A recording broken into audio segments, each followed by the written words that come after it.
Did you post this on Twitter so I can retweet it? What? And we are live here. Lots of craziness happening in Rochester, New York right now. Antifa and Black Lives Matter rioting over another police shooting. I'll be honest, I don't know what the fuck happened.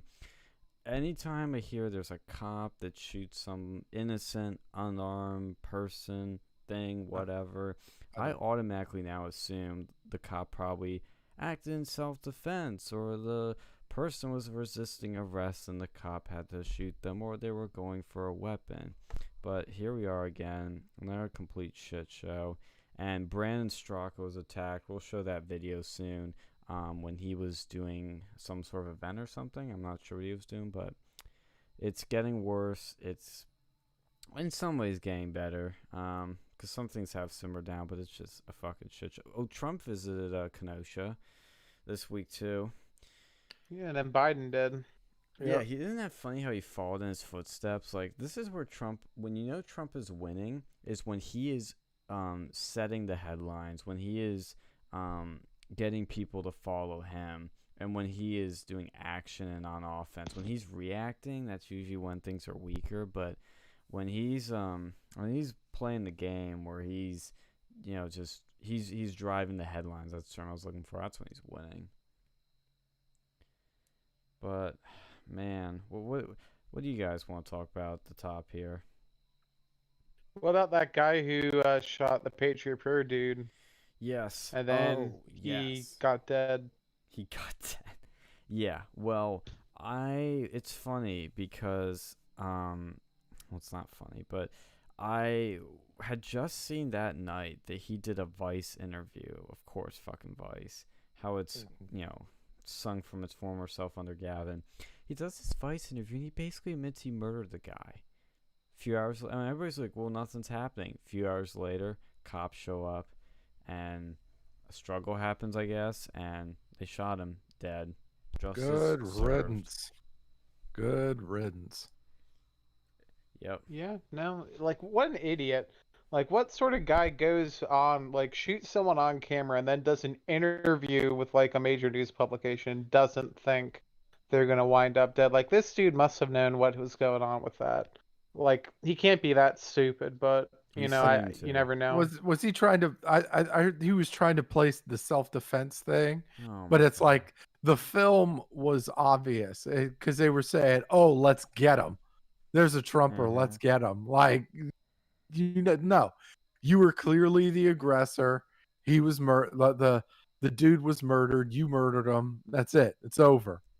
Well, it's even worse because I'm gonna pull up this tweet from Pozo, where they now have CCTV footage, and there are stills from it that showed he was walking down the street where this guy was. He goes into like a little hidey hole and then waits for him, and then when he comes out, comes out of the hidey hole and follows them, and then we all know how it ended. Yeah, he's the aggressor. That's it. It's over. Like that was it. Yeah, I'm sure if he would have stayed alive, Ben Crump would have represented him though.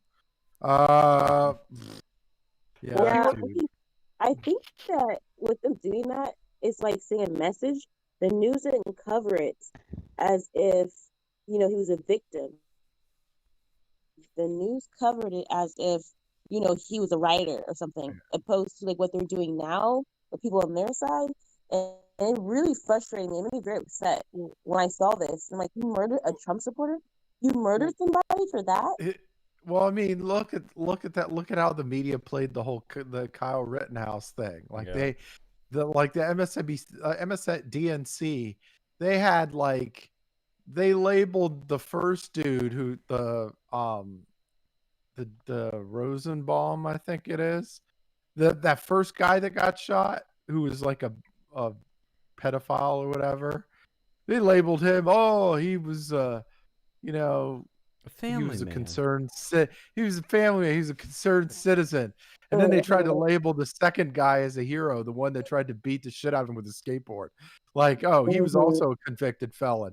And it was like, and it was like, oh, well, you hear people say, well, I don't really care what he did in the past. Well, it's like, well, past, but then again, past is prelude. Like we're starting to see, like if like he was shouting the N-word or something like that on a video You're prior bringing up to a good that. point. Where they're saying that I don't care about their past. I have an issue with that because remember when the Democrats was letting people out of prison and jail because of COVID-19? A lot of people who are getting arrested have prior convictions. Like they're not first time offenders. So I'm kind of wondering if these are the same people the Democrats had let out. So it's not even just that with the Democrat areas. It's not even just that they're letting people out. It's that they like the bail in some of these states is just like waived unless you do a violent offense. Like, well, what the hell's like they're doing this on purpose. Yeah, This is the yeah. setup. It's coordinated. Right. Well, the other thing too, did you see in Rochester? I'll pull this video up too. A bunch of Antifa and Black Lives Matter started storming a restaurant when people were eating in there. Like, what the fuck are they doing? I mean, I know what they're doing, but like, you get my rhetorical question, which is like, you know, you're literally pissing off the average person like you wouldn't believe. Like, if New York goes red, which it won't, but like, just take the statement for what it is. This is why. Like, don't be surprised. Oh, we broke into, while people are just trying to eat with their family, and we're dressed up as like terrorists with bats and clubs and guns and machetes and batons, and you think we're gonna like vote for people that allow that? Yeah, I don't know how you can stay a Democrat for this shit. This shit. Well, the latest thing I've heard from the Biden campaign, they're trying to blame Trump for this. Is like, no, Trump isn't the one like allowing this stuff to happen. As soon as Trump gets approval from these Democrat like mayors, the stuff ends right quick. But what happens is these Democrat mayors, they allow this to happen. They won't let Trump send the National Guard to deal with these like Antifa thugs.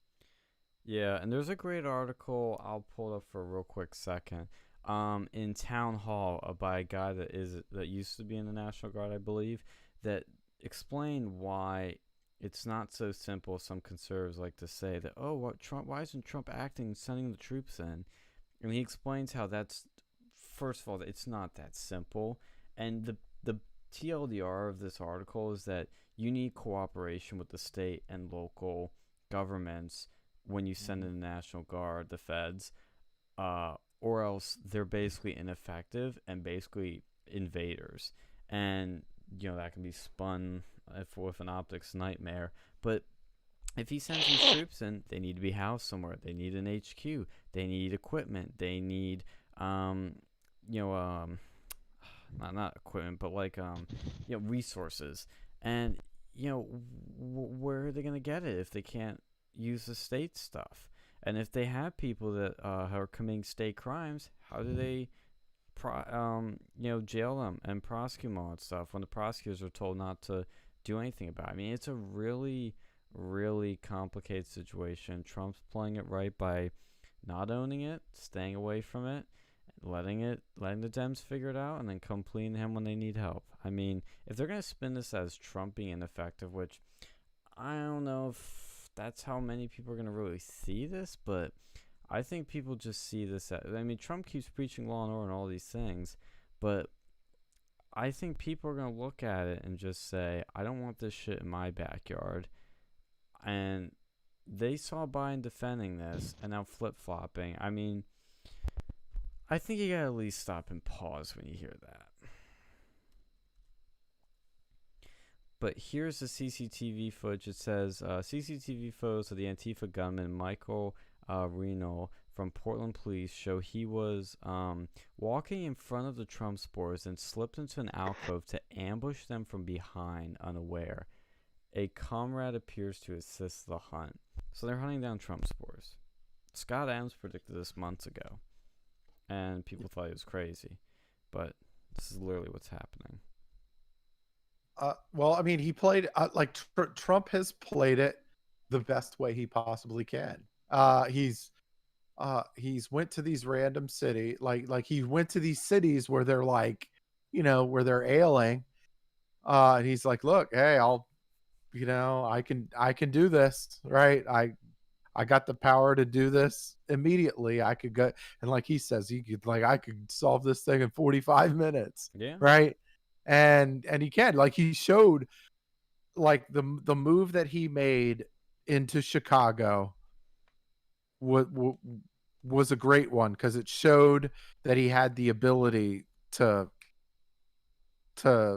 completely drown the situation if he really wanted to. Because the second that he had the feds go into Chicago, it was the least deadly day of the year in Chicago. Like, it was like, it was incredible. So that was good, and that set the tone to everybody else, going, look, I can do it.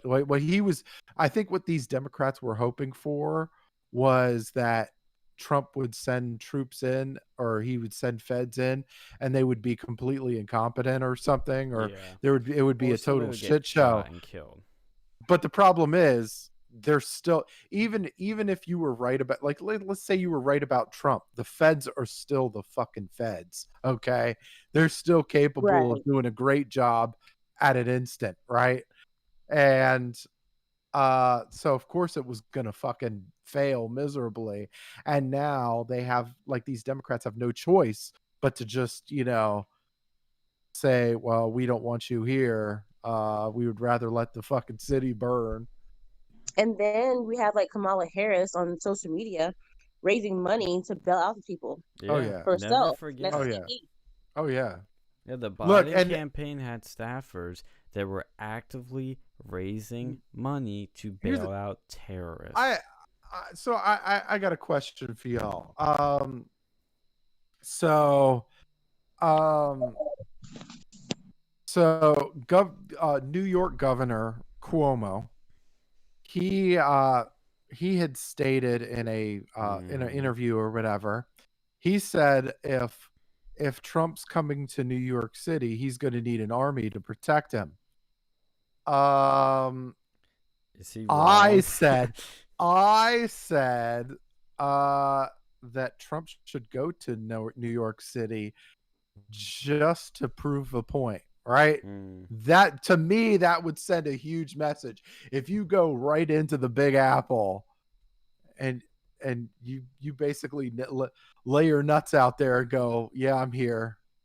I think that yeah, but I think if he shows up and he goes, yeah, I'm here, I'm coming here whether you like it or not, like, to me, that would be, one, it would be the coolest thing ever, and two, I think, again, you're talking about sending a shockwave through the system, the Democrat system, right?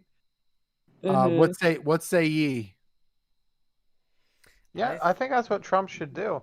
He should start going into, like, all these liberal strongholds and just, like, having them break out into riots and just cost the liberal cities all this money because their people are so intolerant of other opinions.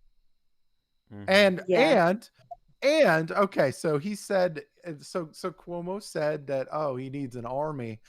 Well, good thing he's the leader of the fucking free world and the commander in chief of the best army on the planet. Yeah. You mean that army, right? And last time I checked, my reporting on the news has been fairly fuzzy, so you're gonna have to, back me up on this if I'm wrong or whatever. But didn't the police union in New York just back Trump not too long ago? They did. They just did. I'm pretty sure.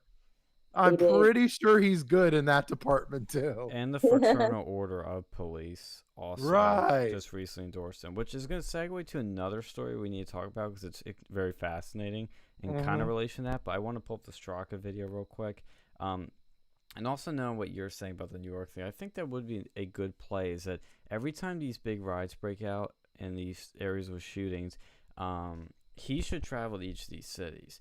And what he should do is that, exactly like he did in Kenosha, visit the small business people, visit the working class, and visit people of, I don't want to use that phrase, Minorities. Minorities. That's a better one. I won't use the leftist jargon. Minority communities. You get great photo ops, great optics from that of Trump caring about normal people. And then you have Antifa and Black Lives Matter rioting and protesting against that. You have that contrast, and I would think, even if the media spins it, which they will, I think people are still going to look at that and say, like, what's he doing wrong? He's visiting people and trying to help them, and he does have to help them. You're killing a million birds with one stone, because like you're doing this and it's great optics. You're showing up and you're doing, you're visiting the small businesses. You're financially backing the police and the small business and all this other stuff. But another thing that you're doing is you're having the feds come in there and clean that fucking place out just because you're showing up, right? Just because you're showing up. They have to clean out that's their job. Like, and so yeah, I mean, now of course New York would be bigger. That would be a little bit tougher of a task, but they could do it. They could supply, and I'm pretty sure that the police commissioner will back them up too. And I'm telling, like, and if he shows up to New York City, that would be insane. That would be insane. You guys, this isn't like riot related, but I would love for Trump to go and visit all the hair salons in San Francisco. No, it would be a great political. It would be a great ad. San Francisco's fucked, man. And it's sad for me. It's sad because San Francisco used to be one of my favorite cities ever, right? Used to be one of my favorite cities ever. There's like so many good places, like so good seafood, great places to eat. Just so like, one of the most friendliest, used to be one of the most friendliest places. But like, I'm only saying it though because when Nancy, so he kind of like a slap in her face. He comes to her city and visit all the hair salon places. I think it would be blow hilarious. out Nancy. Yes. Blow out Nancy. On the other side, look. I think Steven Crowder called it Hairgate. Yeah. Hey, look. We're bashing Nancy Pelosi, but you got to look at it from the other side. Nancy Pelosi's hair looked really good while she was explaining while she was doing a terrible job explaining why she went to the salon when no one else could. I gotta say, her hair did look fantastic. They set me up. Yeah, talk about bullshit. Like, I mean, what the? She thinks that she's accusing a hair salon of setting her up. Why the? Look, they're probably even like liberals that are running the hair salon.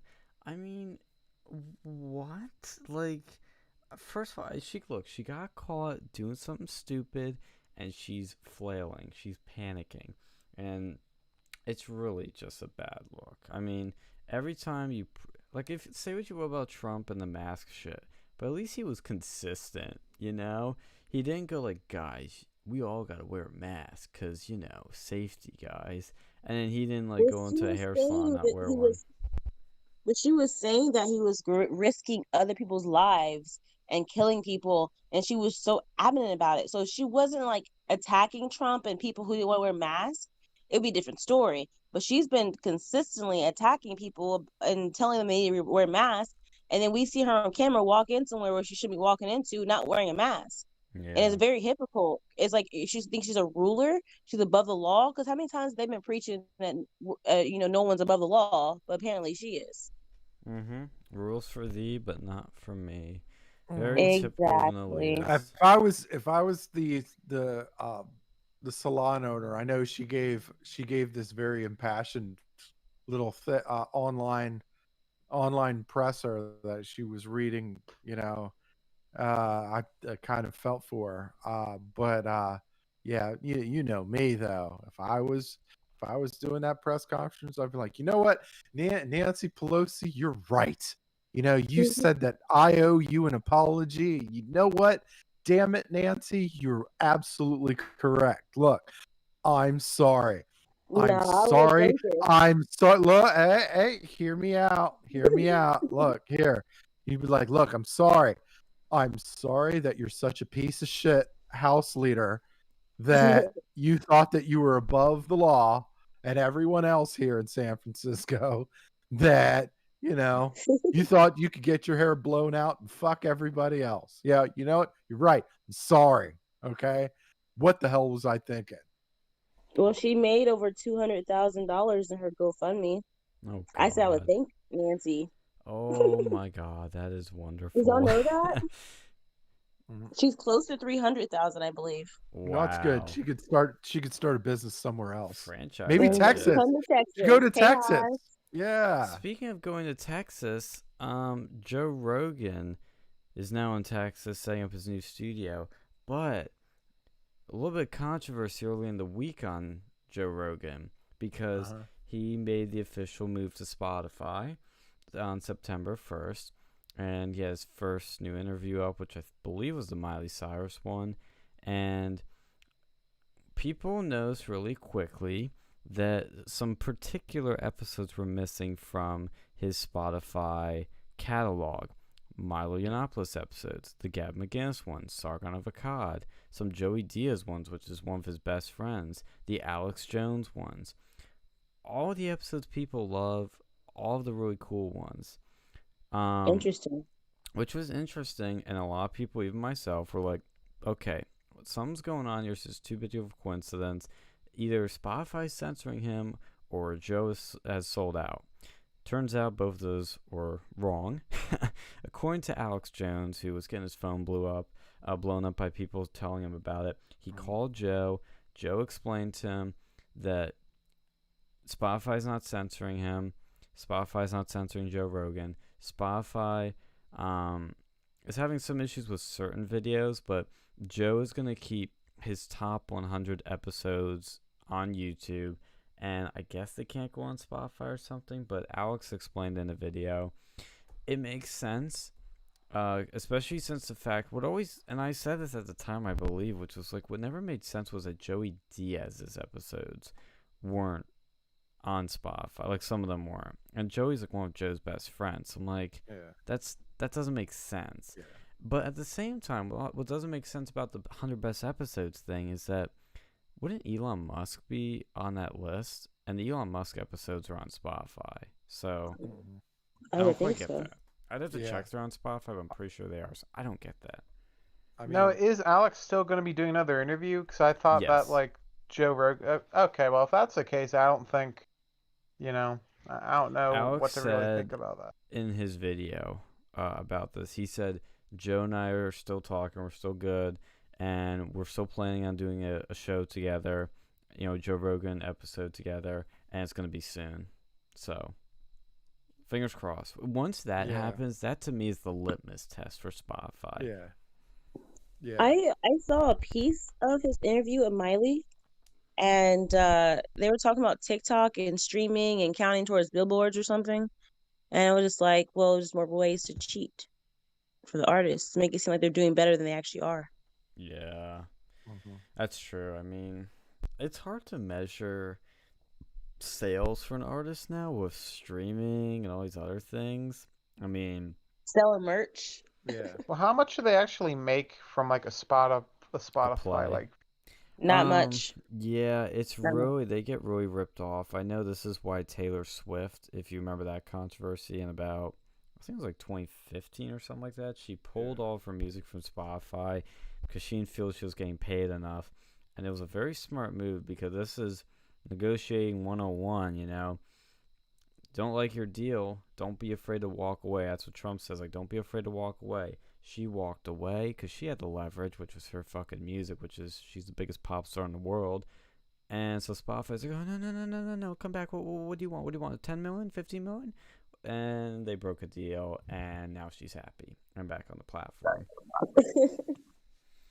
Well, here's the thing, too, with Spotify is, like, I feel like a lot of people do it because if it's on Spotify, I feel like it at least reduces the amount of piracy that's going to go on. Because why would Correct. people risk, going, paying God knows how much, getting a criminal record, potentially, getting like sued out the ass to go and pirate a video, versus Spotify. But on the other hand, with things like YouTube Music, and you can just download shit from like YouTube videos, like, We can download offline, but you can't, I believe, download it.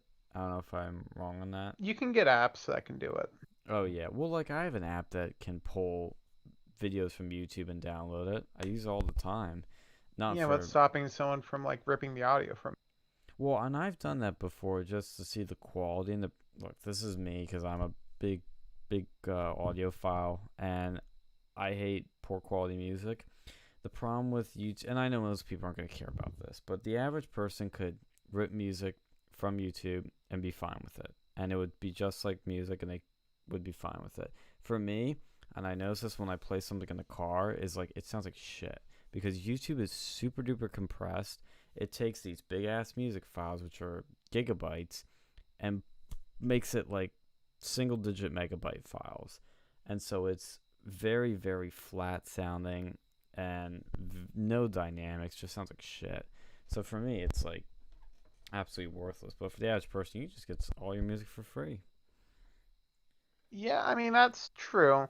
But like how many people actually give that much of a shit? Well, that's why I say, like, yeah, theoretically most people would just get music for free that way, but people don't want to do the process of doing what I just described, which is going on YouTube, copying the link, put it in the downloader, ripping it, and then putting it in their music library. They just want to click one button and that's it.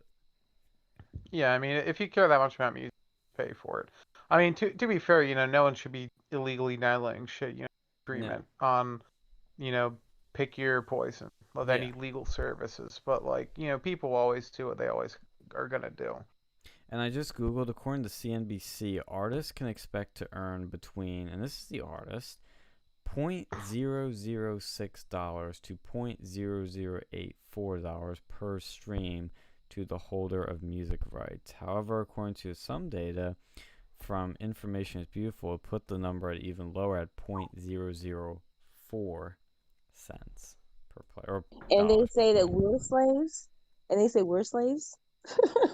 Well, I mean, when you're talking about millions and millions of streams, I mean, it does Yes, tend so to add up. that's, It does add I up, but mean, it's that's really still. tiny.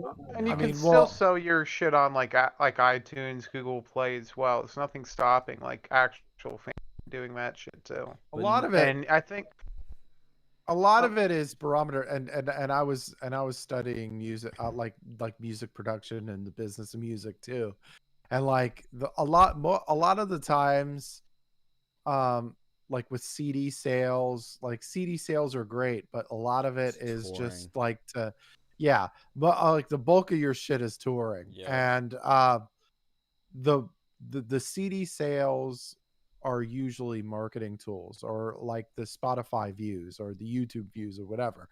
Those are marketing tools for your or your touring, and like your negotiations for your contract or your like recording budget or something like that. Like Oh, interesting. yeah.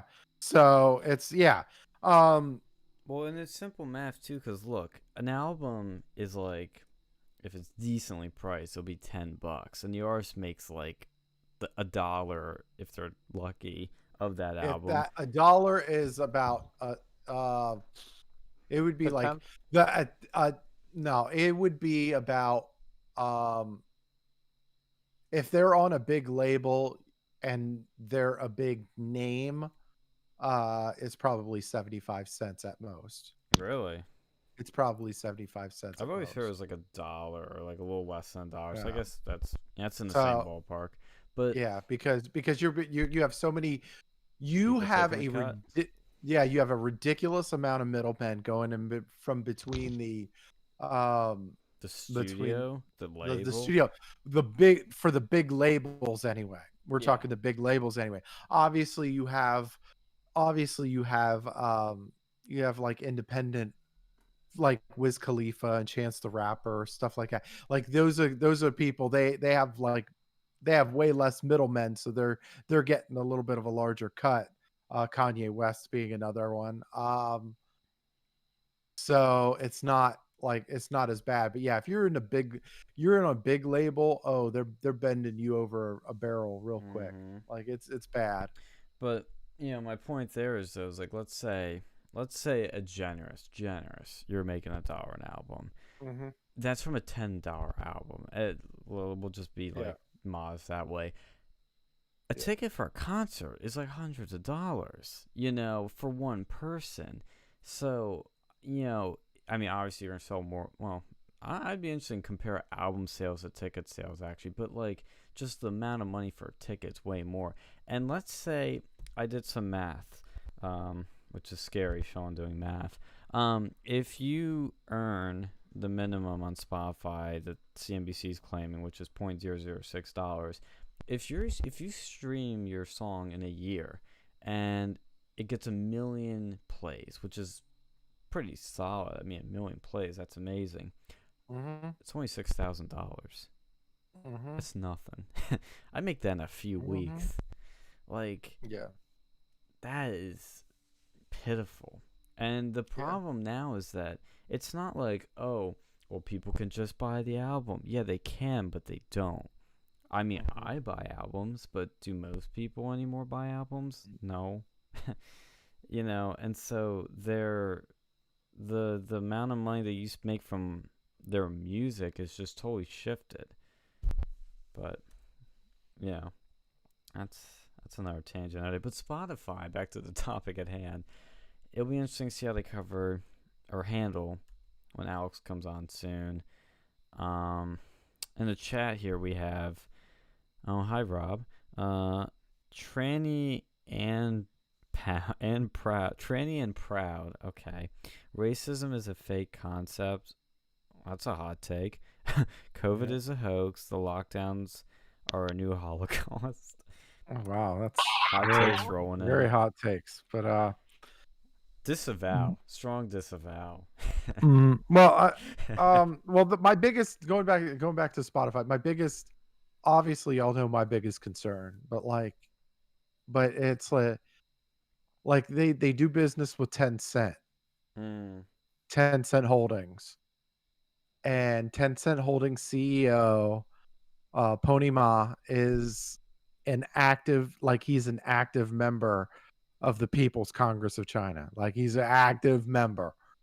Right? So there's a lot like there's worry and like he's pro censorship, and it's like some of the stuff he says is pro censorship, and like I get nervous. Like, well, I do.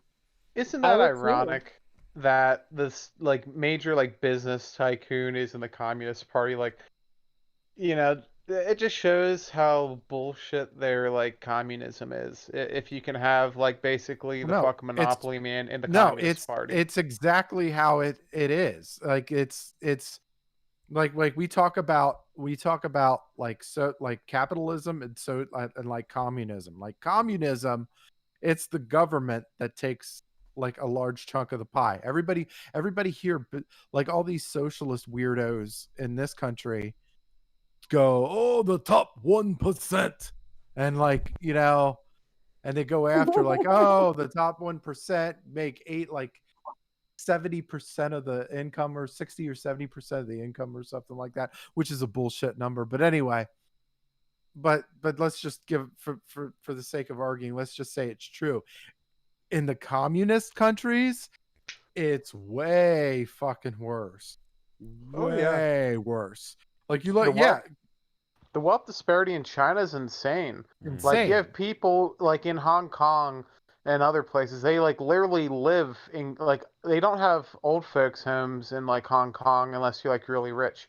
I've seen videos of like people living in literal cages like dogs, like dog cages, like old people and shit.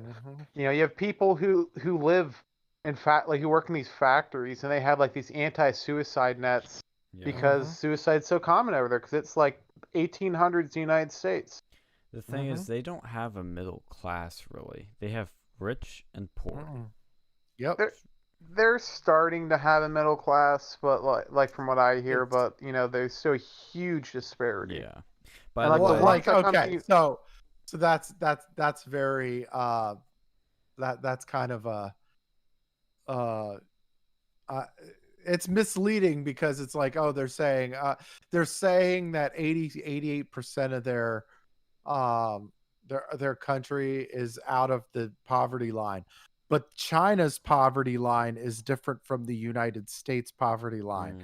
Like the China poverty line, you ain't get like I want to say, what is it, like $300 a year or some shit like that? Like, what the fuck are you gonna do with $300 a year in the United States? You're not getting shit, right? And look at the quality of life that even the poor people here in this country would live great compared to the fucking even the so-called middle class in China. Like, even like the poor people are good. They're fat here. yeah, Like they got food, they can eat. Like the poor people are not starving here. No. Do we even have a hunger problem in America? Like No, anywhere? we throw I out. think there's a couple. No, there's some people who do. Well, but if you starve, it's look, seriously, it's on if you. Yeah, it's on you. Look, we have as a country, we throw out hundreds of billions of pounds of food a year.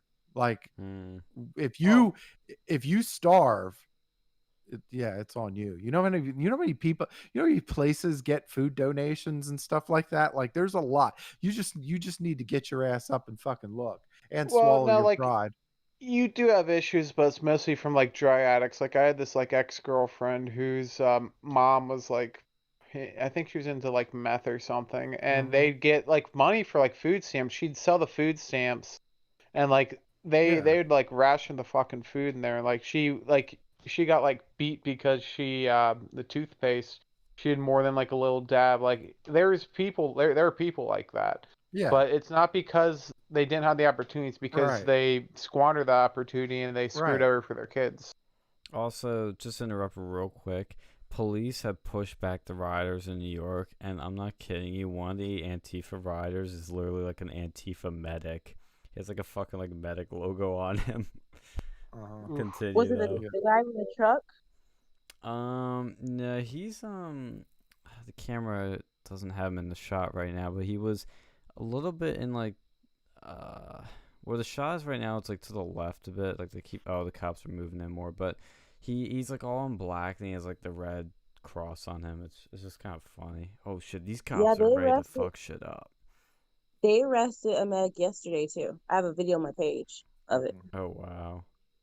But yeah, continue with what you guys are saying. I just want to update that so people know what's going on. And real quick, Mona F said Renee Hall is the chief police in Dallas and has ties to BLM. She got the security arrested and is corrupt. Email and call her office. She needs to be fired. If that's true, that's pretty bad. But I do not know anything about that, so I'm not gonna encourage or discourage anything. I'll call, but I don't live in Dallas. So. Yeah, that's true. What's going on with Dallas? Is that like or is that Austin that's like really liberal? Or are they both really liberal now? Yeah, Dallas is very liberal. When I first moved here, it wasn't this bad, but it's gotten so bad. Like Austin, not as bad, but like Dallas has gotten bad. I refuse to live there, but I work in Dallas. I refuse to live in any city, especially after these riots. Like, I've never liked cities because I don't like so many people crammed together. But again, I can't emphasize enough. What the summer of 2020, the pandemic riots, I guess that's what we can call them, the coronavirus riots, whatever the fuck these are, you're gonna have Detroit's are gonna be all over America, Minneapolis, Portland, Seattle. Everybody's gonna fucking leave because they don't want to deal with this bullshit. They don't want to deal with the damages. Because something people don't know, because you hear some of these riots say, "Oh, we're gonna burn this shit down. Doesn't matter. The insurance will cover it." Guess what? Spoiler alert, it's not. Okay? Well, insurance companies even if it aren't does, even covering some of these. Even if it does cover it, guess what happens? Insurance goes up way high. Yeah, most small businesses can't afford that. And all you get is like big corporations, and then you got more rioters like, oh, what happened? Like all these like mega corporations are moving in. We can't make our own businesses here. It's because of you guys, you rioters, who want to just destroy shit. Dude, look at this shit now. They're shooting lasers at the cops right now. Or is this the cops shooting lasers? I can't tell. But I don't think cops do that. Well, I see a green thing come from. Oh yeah, it's okay. I see it now. It's going on the cops. And look, the all the Antifa people have like clustered together in this one little like a fucking like gladiator like cluster where they're all with their shields together. You have to see this. Like if you're not watching the stream, you guys should watch it while we're talking. This is funny. No, I'm at my parents' house. I can't really do that easily, but You can probably you're on your phone, right? Yeah. Can you play videos while keeping Discord on? I can, but then the audio goes through unless there's a way I can like. Oh, you can probably disable that. Yeah. Come on, you have an Android. I thought you could do everything you said. Oh yeah. I think I can. Yeah, I did it. I think I can. I think I can. I didn't want to screw with that shit. I know. One thing I'll mention too, actually, I was talking to a guy that's now new on the campaign that's from Virginia. And I was talking about like why Virginia is like the way it is now in terms of like it used to be a red state quite a while ago and then it's been going blue for a long time and now it's kind of like pretty consistently blue. He said again, it's just the fucking cities. Rest of Virginia is red as fuck. The cities are seeing a lot of migrants come in and they're getting bluer and bluer and more DC people are living there. I think the issue that I don't want to say Texas, but like a lot of states need to worry about is like what we've been talking about before, which is like when you get these people leaving these cities and then you get migration, America, not only just the domestic migration, but foreign migration into your cities, and you're gonna fuck up your state. You're gonna fuck up your cities by getting people that leave California but bring California shit with them. Absolutely. We almost had Beto in Texas. It was like a 3% difference between him and Ted Cruz. And Beto lied about his gun beliefs. Then like his whole thing shifted when he went running for president. He said, "Oh, take your guns away." But yeah, Beto was very close to Ted Cruz. Well, here's the thing with you mentioned like about the cities and stuff. Like in a two-party, and that's kind of the issue with the two-party system is like one party has to represent like one sort of major, like 50% of the population, roughly or whatever. The other has to represent the other 50%. So what we have is this big divide, and it's always the case, for the most part. I haven't really seen super conservative cities out there, but like, the Democrats will always be powerful in the cities, or always gain the reps there. But then the conservatives, they have like the small towns and all, some of the small towns, that's probably more the battleground, but like the other place. And that's kind of how it works. Mm-hmm. Yep.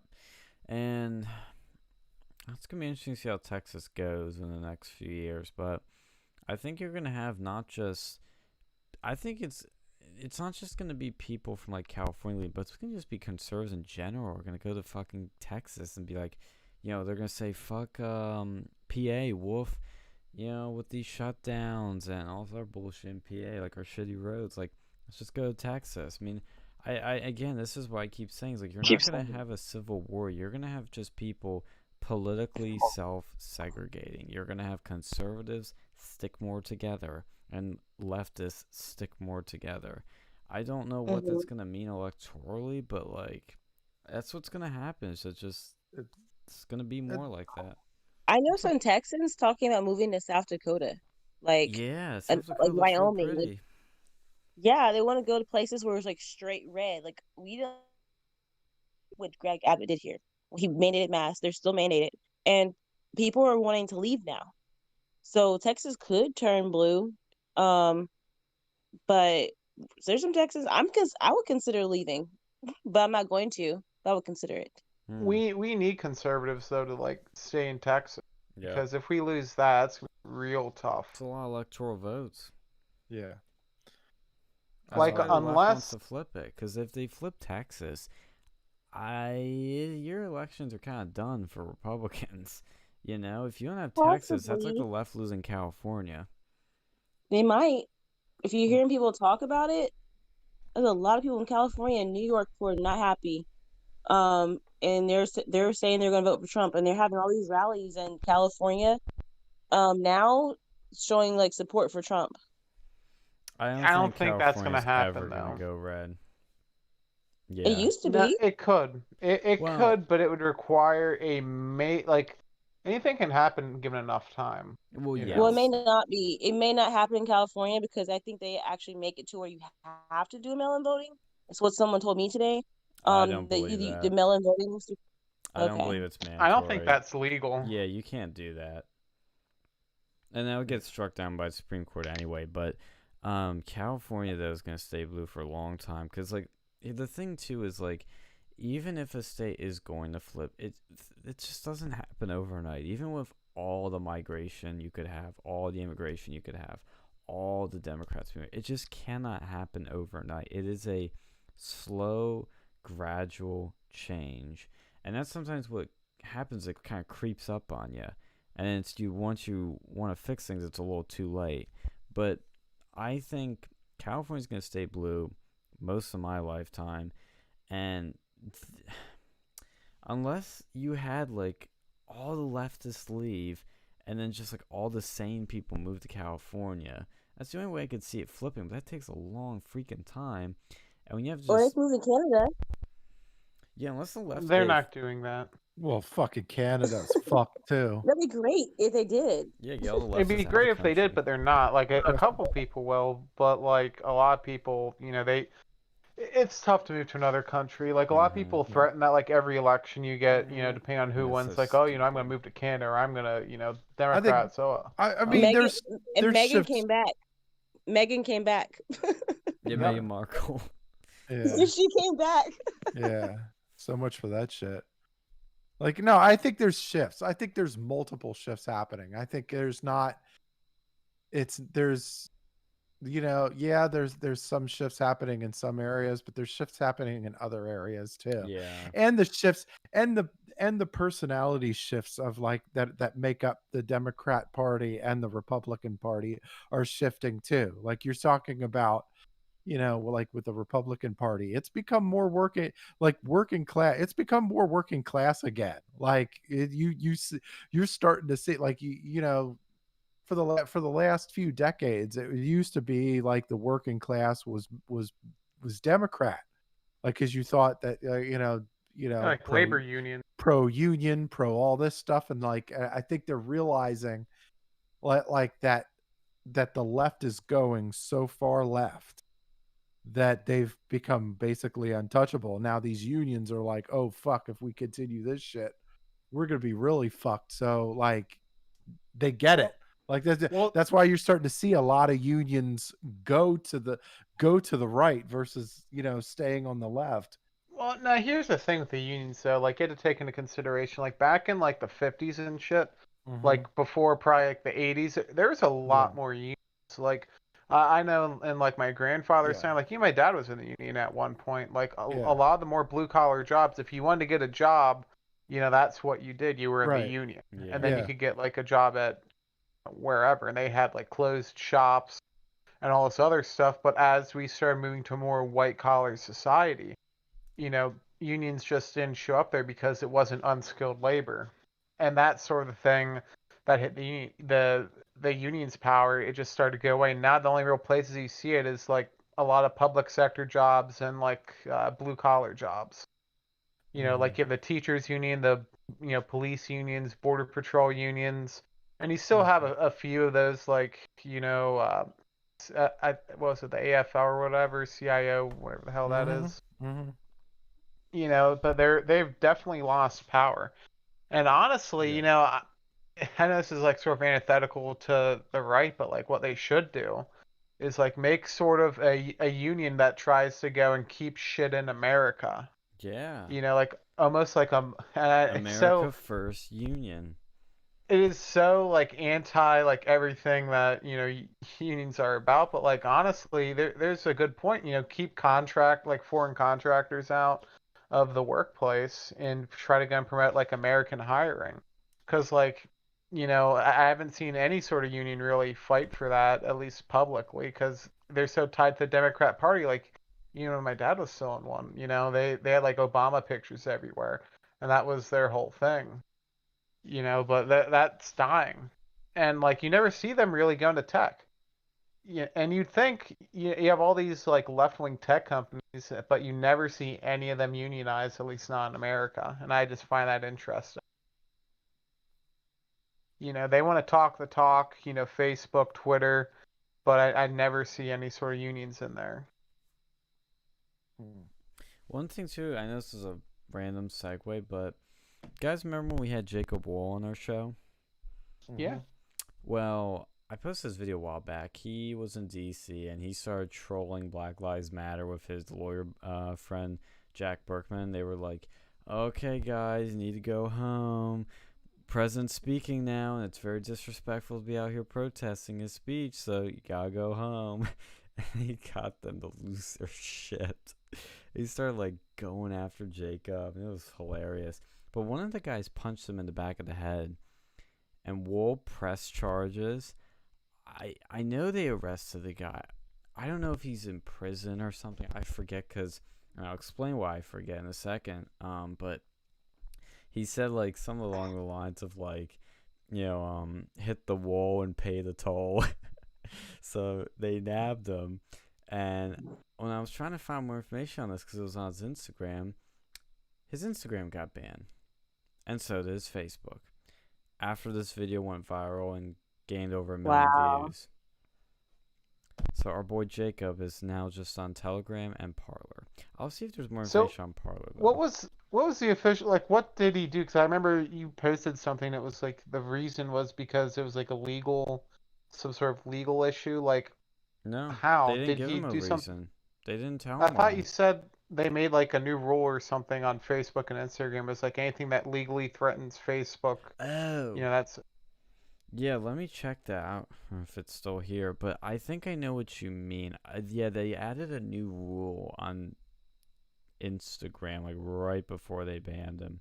Oh yeah, I'm gonna sneeze. Okay. COVID. Oh god.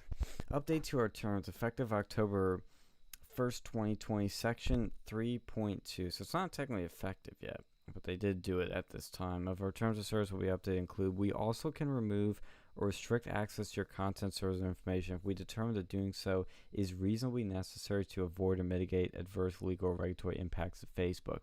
You know what that sounds like? Section 230. Because when they revoke Section 230 with Trump's executive order, that means these tech companies are responsible for the shit on their platforms. Mm-hmm. Well, what did he do that would have legally screwed with him? I have no clue. Or is that something, or is that a separate thing? I really don't know. They said that this happened like right around that time, like either like right before his ban or right after, so it's like suspicious. But I don't know, dude. It's really weird because like those really annoying. They never tell you why you're banned anymore. Like with you, they really did they tell you that was the identity thing? Yeah, and I mean, I kind of, I can see what I did, but the way that happened was so, like, because what happened was I reacted to a Breitbart article, and as soon as I did that, I got this, like, pop-up saying, like, we need to go and determine who you actually are, blah, blah, send us a copy of your, like, photo, like, government photo, like ID. I'm like, okay, Facebook has enough metadata on me. They should know who the hell I am. Right. I'm part of a bunch of other different like survey like by Facebook. They know who I am. They have my address, they have my information, they can figure out who I am. They're just doing this to censor conservatives. Jacob had a funny post too on his Parler. He said that now that I've been banned by Facebook, Twitter, LinkedIn, and Instagram. Why the fuck would LinkedIn ban him? I no longer have any reservations about using their platform to, quote, manipulate the conversation, unquote, as they put it. Project 1599, that's his thing, will make Cambridge Analytica look like a middle school science fair project. The Democrats will wish they had just allowed me to post my shirtless selfies and hipster coffee shop tweets. Oh, God. He's hilarious. Good evening, Versa. Oh shit! What's going on, Sam? I I was gonna do a Joey Diaz and say "What's up, cocksuckers," but I decided. Well, you just kind of did it now, so What's up, What's cocksucker? up? He does it better than I can, but hey, we're more. I can't do his gravelly voice, but it's like, "What's up, cocksuckers?" Well, the INFJ clan's all here. There you go. Be careful with that word you use. Which one, INJF or Clan? So I'll let you figure that out. well, here's the thing. I don't see FaZe Clan getting in any trouble. They're that like hipster, like clan living out, gamer clan. They're going that's after progressive. the term master and master bedroom, master cylinder. Just like give them some time and they'll figure that one out too. What's with the C? It's like how you can say people of color, but you can't say colored. It's so my audience doesn't yet know that I've taken a personality test, which I still don't even know what that necessarily means. But it's like a horoscope. What did you get? It's not a horoscope. It is. I'm an INJF, so INFJ. apparently, So apparently, somebody's twerking on the stream, but continue. It's not me. Yeah, it's some crazy bitch twerking on the cops. Yeah, real classy people. This is how you goodness. In the stream. Oh, I've got to pull that up. Yeah, But you do. anyway, What are you again? Saying, what are you? I'm an INJF. Whatever. The same one that like- y'all are. I'm an INFJ. Funny enough, my girlfriend's an INTJ, which is basically us, but without the emotions, apparently. Oh, that's great. I That's nice to get to say about your girlfriend. Well, that's ironic though, because women, you expect them to be more emotional, but you're more God emotional damn than it, your women. girlfriend. God damn. I know we make jokes about it all the time, so it's okay. But no, I made it oversimplistic. But the INFJ is basically, because the only difference is the F and the T. And the F is feelings, the T is thinking. And what that means is that, in general, when INFJs are making decisions or they're thinking about things or doing things, they tend to, I don't want to say act out of emotion because that's what it sounds like, but it's not really what it is. It just means that they tend to use feelings and emotions more when thinking about things. That doesn't necessarily mean they aren't logical people, but when they are doing some things, they tend to use their emotions more. Like for me, for example, when I want to think about something of what I should do, like, because people all jump like, oh, you got to do this right then and now. You got to do this. This is what you should do. I take a step back. I think about it. I clear my head. And I make my decision. But when I do make that decision, like let's say I need to do something in public, I'll put a lot of emotion into it and passion to sell it well. So that's how the INFJ can work. Whereas the INTJ, which uses more thinking and whatnot, tends to look at things through a prism where they will pick the decision, they will make an action, they will say something, but there won't be a lot of emotional baggage in it. Even though they do have emotions and are emotional people like everyone and do like feel things, they don't really show it. And so they may come off as a little bit cold or a little bit rougher and more blunt when they really are that's just how they are. So if that makes sense, there's a better way to explain the difference, but like that sort of is what makes INFJs and INTJs very tight matches, is that they're similar but a little different so that they balance each other out. But I need to find an INTJ then. An INTJ, or I think it's an ENTP or something, like match really well with us. But I've heard like some say like other INFJs can work out well, like two INFJs. See, this is like horoscope shit. It's but, not. But I heard that I heard that the INFJs are rare. Yes. I don't understand why they're rare. Well, not over here. It's not. They're less than 1% of the population, and they're rare because of the type of people. Okay, that was a stupid way. I was gonna say because of the type of people they are, but that's a stupid way of putting it. But it's all of them are rare. Like, look at the percentage. Like how many of them are above like 1 or 2%? Like you have a 4 variable, dynamic going on. No. There are some that Alex, are huge percentages. Alex, what's your horoscope? Since because I feel like there's certain horoscopes they try to call everything a horoscope. So when's your birthday?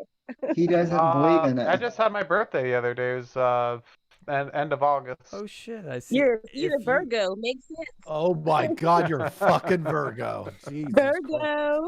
See, Actually, Virgos are pretty awesome. I feel bad because normally I would remember your birthday because Facebook would tell me, but since you're you're in Facebook timeout right now, I didn't notify about. I wasn't notified about that, so I couldn't wish you a happy birthday. So this is a very late happy birthday. Love you, bro. Just take the excuse that you're a guy. Hey, Well, he's emotional though. His Oh, yeah, feelings. his Yeah, I'm in psychology touch with my horoscope. emotions. I have feelings. I have feelings. Damn it. It is interesting because like when we get into like debates, my girlfriend and I, which sometimes happen, I have to catch myself because she'll be there sometimes a bit. I mean, I think I'm calm. She says I'm calm, but like when we get into debates, like sometimes I can let the emotions get a little too much, and I have to kind of step it back and be like, okay, let's think. She always says it happens with abortion, but like, I don't know. So you're the one that cries during arguments, basically. Like, why are you? The one that cries. Yelling at me? The one that cries during Stop. sex. Please. Yeah. Wait, that's a thing.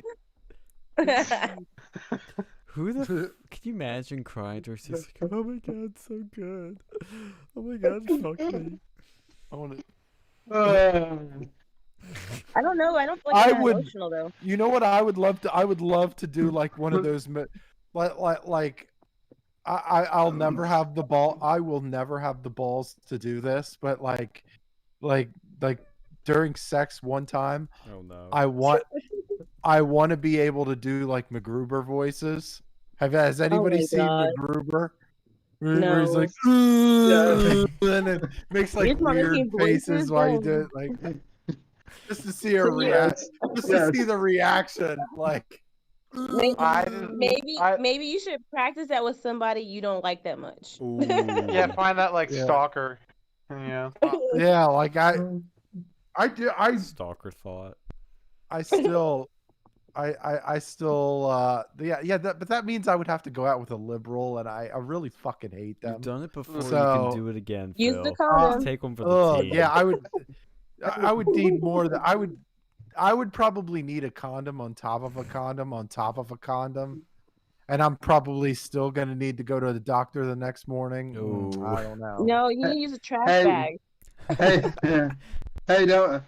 Hey, don't knock it before you try it. Apparently that's what Rex Jones is doing. What? Sleeping with the Alex Jones' son is using like triple layer condoms. He's Is he selling those now? Rex- Wars. Break Rex the conditioning. Rex Jones is like, Rex Jones for like the past 3 days has been like, I'm sleeping with the enemy, but they don't know it yet. What the So- fuck? And I'm happy you brought that up. I saw where Alex Jones is single. No, he's not. Yeah. No, that's Oh. fake He's not news. married. No, when Oh. I was at the at his after parties at CPAC, he was with a hot blonde. Well, yeah, Yeah. but that was a while ago too. Yeah, he's- I don't think he got married, so who knows? Well, yeah, but he's probably- dating her. He's seen her. Is he still dating her? I would think so. I don't know. Maybe Donnie has some insight. I had to make sure. I had to make sure the woman wasn't affiliated with the Chinese government at all. No, I just feel like most people are like married or something. I'm not interested in Alex Jones like that. But I noticed like Yes, you are. it said he was married. Oh, you could get some of his He has, like, InfoWars 4 merchandise. kids, though. He has 4 kids, though. I can't. He was married once or twice, I think, actually. And the one he's with right now, he keeps it more private than I think the previous ones, it seems like. But he was definitely with someone, and I don't know if they're still together. I would think they are. He seems to be in a happy place, so let's hope for the Her best. fake- for Alex. Her fake breasts are actually satellites that intercept the brain waves and deliver them to the Chi-Coms. Dude, could you imagine like dating Alex? His vetting process is probably like, all right. He's like, so have you been to Hey, California in the guys, last 4 I have a years? Have you gone to that question. grove and Yeah, what's up, Donnie? So, like, why did the left think that it was going to work? And, like, why did they use a strategy on Trump trying to, like, say he was bashing the military, even though he loves the military? Yeah, that thing really pissed me off. So like they made up this like Yes. it was like the PP Gate shit, you know, make a complete bullshit story. Even like when his enemy John Bolton, who like hates his guts, even says no, that didn't happen. Yeah. You know they're full of shit. And it doesn't even make any sense. Like, oh, he didn't go there because they were like losers and like crybabies. And like, here's the thing: like, World War One, like, you know, that was a shitty war. Like, you know what? And to be fair, like, you know, why did we even enter that? I don't know. Like, who was the good guys in that? I don't know. It was a whole clusterfuck. And you know, it led directly to World War II. But he would never say like American soldiers were crybabies and like pussies and stuff. That's not something Trump would do. And that's the thing I was gonna segue to earlier, because when we're talking about like his support for the cops and the cops supporting him, this fake news story is a clear shot of InfoWars. And I'm not talking about InfoWars, the like actual like the fucking Alex Jones thing. Right, the brand. Right. Like, it is this is classic information warfare. This is not a news story. This is not some big expose discovery. No, this is a deliberate, strategic, fake news hit piece that either this reporter genuinely believed and was so fucking stupid and ran with it, or a Democratic operative slipped her this story or blew it up more than it should be, because it is ridiculous. I believe it's the second option because of the why did Biden already have an ad ready like right away? Yes. Right after that. Yes. And just meeting with people and talking to them like. I'll give you some insight too from the inside. The campaign was really, they knew what was up, and they acted quickly. Like, I don't know how many like, both sides have eyes and ears on each other, but we had to quickly react to this. I don't know if I'm allowed to say anything more than that, but I will just say that we had a big task we were given, and we had to act fucking like fast. And I mean like in a few hours, like 2-3 hours, we had to react and help our man out, because they saw this coming. They saw this building like overnight, and we had to jump on it. But what they're trying to do here is fracture his base, because they know this is what's happening to them. They know the progressives are against them. They know that these riots are not working out, because all of a sudden the polls. Hold up. You mean that the radical leftists know that the progressives are against them? No, the DNC knows that the progressives are against them, and the Joe Biden establishment. And look, these riots been happening. They've been cheering it on, and then until their poll numbers start dropping, and even their bullshit polls, their rigged polls, their numbers were dropping. So all of a sudden, Joe Biden's out campaigning. All of a sudden, magically, when there's a big change like that, that means something's up. Something's going wrong. You don't just shift like that out of nowhere. They're reacting to something, and they're reacting to their poll numbers going down. So they know they're in trouble. They know this is fucking up. And so they say, okay, we got to put Biden out there.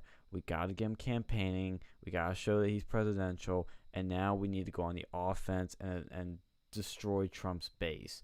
And so what are they attacking is one of his strongest supporters, which is the vets.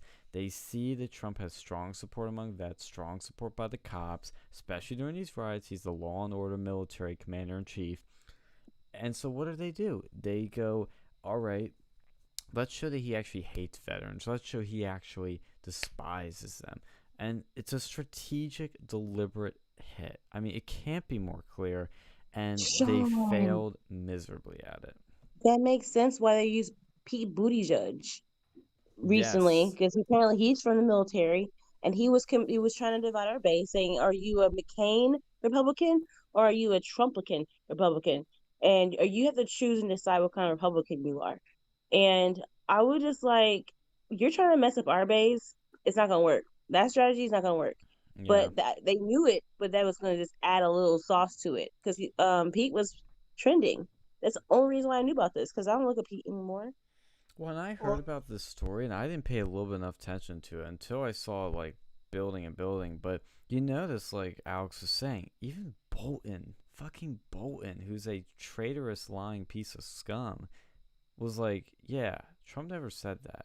Everybody quickly said never said that. But why are even the neocons and all these other people saying this? It's because they know this is a strategic hit to divide the Republican base and to either convert vets to buying sports, which is a fucking like big ask, or just keep them home. And they know It's not that gonna puts work. them in jeopardy. It's not gonna work. No, it So isn't. Trump here- need Oh, go ahead, Alex. Trump needs to go on the offensive about this because they've been painting, Trump supporters and Republicans as conspiracy theorists. But what happened with this, not only was it spread by the fake news media, but this was spread by the Biden campaign. Biden specifically commented on this. Yeah. I want to see Biden apologize for that. Get on his knees and grovel. And I want, I need people on the right to go basically call it the left for what they are, conspiracy theorists. They are hypocrites, and I haven't seen anyone call the left out for this. Well, Yeah. I will say this. I don't know if you guys saw this earlier this week, but Glenn Beck has not only admitted that he was wrong, for basically like starting never Sam, Trump. hold on, Sam. Do you forgive him now? Because you told me you would not forgive him. Yes, I I have finally made amends with Glenn Beck. Oh, great. So, I mean, yeah, I wouldn't say sort of. I have, but basically, here's what happened. So, Glenn Beck basically came out and said earlier this week that not only was he wrong about the Trump in terms of policy, but also, I guess Glenn's dad died earlier this year, and Trump actually called him and said something to the effect of, hey, look, I know we don't always agree on stuff like politics wise, but I'm sorry that your dad died, and if there's anything that you need me to do, just let me know. So Glenn basically said that in terms of like personality too, that he was wrong about Trump.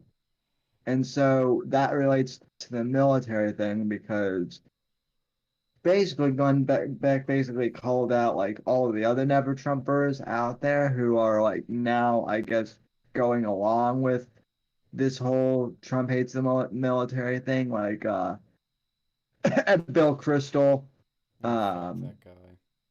and basically like calling them out on this shit. So yeah, like They're not Republicans. They're not Well- Republicans. like when you've got John Bolton and Glenn Beck who hated Trump initially for saying, and they're saying that he never said any of this stuff. Yeah, that's all you need to know. Look, that's another thing, and keep it. Let's put this into broader perspective here too. This president Donald Trump, he's actually I don't want to say he's anti-war, but he's against war. Like he's against like war unless unless it's an absolute necessity, and He's that against- goes. He's That's against going the endless wars. right, but yeah, and I mean, He hasn't started. he's pro-military. He's pro-military, but he's really like not pro-war. Like unless it's absolute, like it's an absolute fucking necessity. And this goes against not only the Democrats, but it goes against a lot of establishment Republicans too, because this is a group that has made a whole lot of money off of the fucking these two endless wars that have been going on for a long time. And so I think this is part what's driving this narrative. Like he's trying to get these. Look, I'm a veteran, right? I've got friends that are in DC, right? They tell me stories about how this guy, about how President Trump would go, that he would end meetings, like really important meetings, to go to Andrews Air Force Base to be able to greet a fallen soldier, right? As soon as they land in Andrews, right? Or like he'd wake up and like right before he was supposed to go to bed, like he doesn't go to bed until late, right? But even then he'd like get a call and it'd be like, and like he'd be in his PJs or something like that, and it'd be like, nope, I gotta go, right? This is a person that immensely cares about the military, has a high regard for the military, and it's like these people are shooting us like who you look at who's making these fucking complaints. It's like the names that are being circulated around are General Kelly, of course he fucking hates Trump. Yeah. General McMaster's, of course he of course he hates Trump. There's a whole lot of other like military people that are like that aren't like, I mean, there's an agenda. There's an agenda there. And you know, we're dealing with a cultural change in our military, and a lot of these establishment people aren't ready for it. They're just not ready for it. Well, here's the other thing too, and this is not me being a conspiracy theorist, but if you look at who the people are who are bashing Trump for supposedly being anti-military, look at who their special interests are, because I bet you anything that if you look into these guys who are criticizing Trump, you'll find names like Lockheed Martin, Bose Hamilton, you know, all of the military, basically all of the military industrial complex, you know, corporations that manufacture, you know, weaponry and whatnot for the military. You know, the war machine, as Tulsi Gabbard calls it. They're the ones who hate Trump because they're not making profits during this you know, time. And oh God, I sound like a libertarian, I know, but you know, they're not happy with Trump right now. Oh no. I mean, the neocon warmongering establishment hates Donald Trump. I don't care what people say. Oh, he bombed Syria. Yeah, get the fuck over it. He hasn't started a single war. He has defended the country, and he has destabilized and brought peace to the rest of the world. We haven't started a war with Syria. I told people that when it happened, but yeah, reactionists on the right, they were freaking out. And one thing too to remember is that Donald Trump didn't just start liking the military when he ran for president. He didn't just start caring about vets when he ran for president. He has done so much for veterans long before you probably even dreamed of running for president. He saved the Veterans Parade in New York. He's donated lots of money to them. This is a strategic fake news hit on him. It's information warfare. It's trying to divide the base, and it's not going to work. All he has to do is say what Alex said, which is demand Biden apologize for smearing veterans and for lying about veterans, and also talk about his accomplishments, like he did with the Access Hollywood tapes, which was his lowest point of campaign. He said, look, it's locker room banter, but he went immediately on reframing it to actions. This is, again, they're always trying to get him with words, you know. So that's always the thing with Trump, is they always try to think we're going to take him down for things he said. Trump always is about action. That's what people like about him. So all he has to say is that these are fake news. This is fake news. This is smearing veterans. I have done more for veterans than any president. I've reformed the VA. I've saved lives. I haven't started a single war. I've been pulling troops home, and I've been caring for veterans more than you people have. It's all he's got to do. And there's video to show, like when he's been at I think it was when he was at Arlington, he was like interacting with this little boy there, and all these other things are just beautiful imagery. You just got to focus on that and get a bunch of veterans to show support for you, because you know they do. And I mean, he's rebuilt the military too. I mean, he could just go on and on and on. It is such a stupid smear piece, and he just has to hit back at it real hard, and that's what he's doing.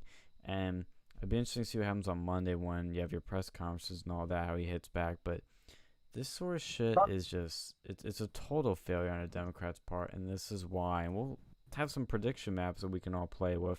If you guys made your maps, I'll post mine. But this is why I think another reason Trump landslide is actually going to happen.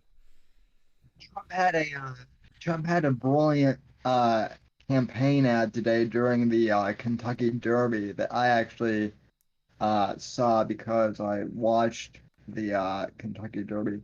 He had an ad basically where he was That's a redneck. well, I mean, I do live in Florida too, which is not too far from Kentucky. So, and you know, but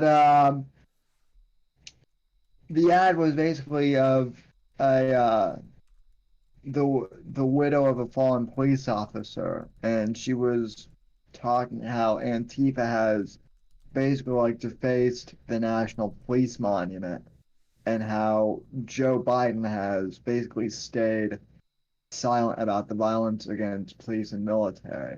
It was a very short ad, but it was very effective because it got the point across, basically, that Joe Biden doesn't care about, police, about, about police widows, or, those who have been lost in the line of duty, or in the military, for that matter. And people say, oh yeah, well, he lost his son, Bo, and it's like, yeah, but he always what uses do I? that all the time. And it's like, well, that's even more of a reason, to be respectful of the military. Then I don't get how people still use that excuse.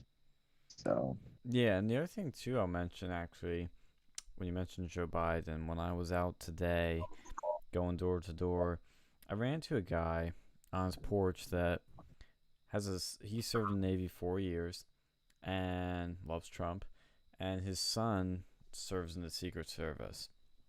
And he told me, he said his son can't tell him a lot of things, but he said basically that if you knew what he knew about what really goes on with Obama and the Clintons especially, and the Bidens, you would be just absolutely disgusted, like beyond disgusted. One thing his son confirmed, which was apparently a public story or like rumors that spread around. I may have heard this, I'm not sure, because it sounded kind of familiar. Biden has a place in Delaware, and he has a pool there, and the Secret Service, they have to protect him, so they stand by the pool when he swims, and there are men and women in the Secret Service there protecting him.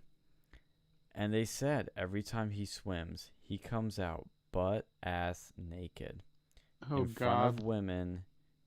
There are Secret Service women there, jumps in the pool like it's nothing, and then comes out. Yeah, I heard that too. Like it's nothing. Well, see, that's something, like, I could see that being like part of his dementia, because I was talking to my grandfather one day, and he was telling me back in the day at like the boys and girls clubs, and like, that's what they used to do, is they'd swim naked. like butt ass naked in the fucking pool. Like it'd be all men in the one pool, and then the ladies would have their own pool. That's so fucking Now, weird.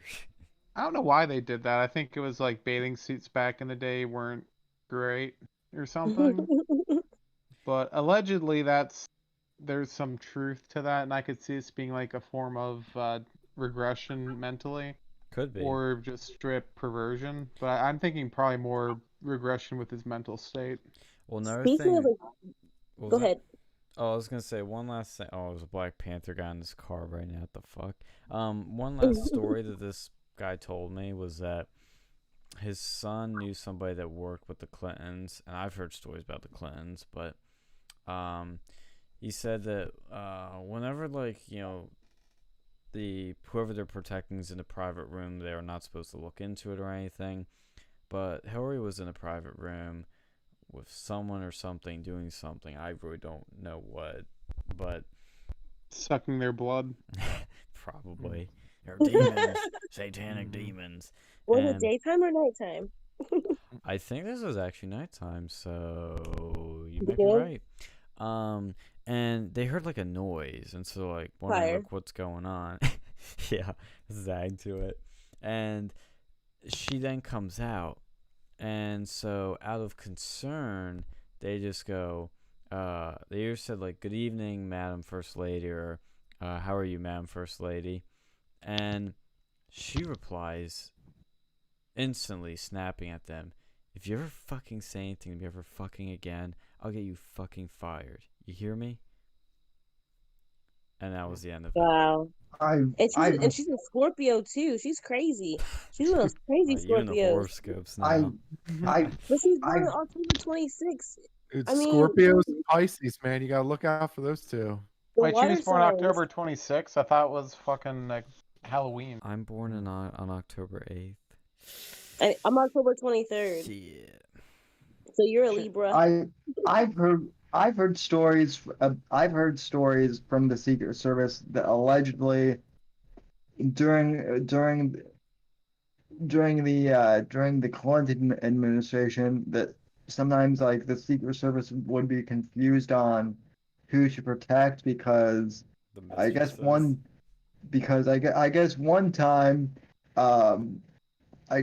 time Hillary was like coming at Bill with like a frying pan or something, like a literal frying pan, She's crazy. and they didn't know what to do because obviously they're charged to protect the president, but also it's the first lady, and also he was bopping everyone who who wasn't Hillary, basically. Oh yeah, I've heard those stories too, that they would throw shit at each other, like furniture, and like get mad, like yelling matches. And apparently, like on election night, when Hillary found out she lost, they said she was like through the roof. Yeah, Like, that's all the demons fucking leaving her body when she realized she's not gonna be the leader of the free world. Did you Like guys see the video of her and Bill Clinton today? Where he looked like he just wanted to shoot himself just sitting there listening to her? Probably Oh, every day God. though. That's true. Did y'all see the one that been like it's been viral today? I wouldn't surprise Did me. not. It wouldn't surprise me if you told me that every day Bill Clinton wakes up and he looks at himself in the mirror with a gun in his mouth and he's in tears, like, "Oh, you big fucking pussy, do it." No, I wouldn't be surprised at all. Wouldn't be surprised. I remember back in the day, and this was back like 20 years ago. During the whole Lewinsky thing, Rush Limbaugh had like a whole bit like, "Well, I can't exactly blame Bill. Have you seen Hillary?" So yeah. Dude, that's the thing too. I think that's why people are kind of cool with it, because they're like, he's married to that bitch. I don't blame him. Also, check this video, Nuance Bro. This is funny. Somebody had an oopsie during these riots, and so he had some music to it. Oh man, I'm gonna look up that Hillary or that Bill video. That Bill Clinton. Oh, how about these Trump boats sinking on a parade on Lake Travis? I will say that's in my state, right? Yes, I Texas. just feel like that was weird because they've had, them everywhere else. They've been fine. It could have came from the storm, or Antifa messed with the boats because they know what's going on. I mean, they show up everywhere we show up, so it's Yeah. like I feel like they tampered, and I kind of hope they did tamper so they can go to jail, prison, whatever. Like attempted murder because like what was your intentions of doing that?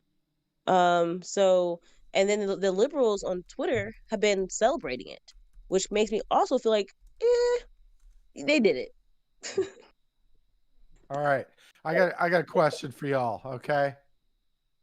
So if you go on if you're going on Tinder, I don't know if you go on Tinder or not, but like say you go on Tinder, right?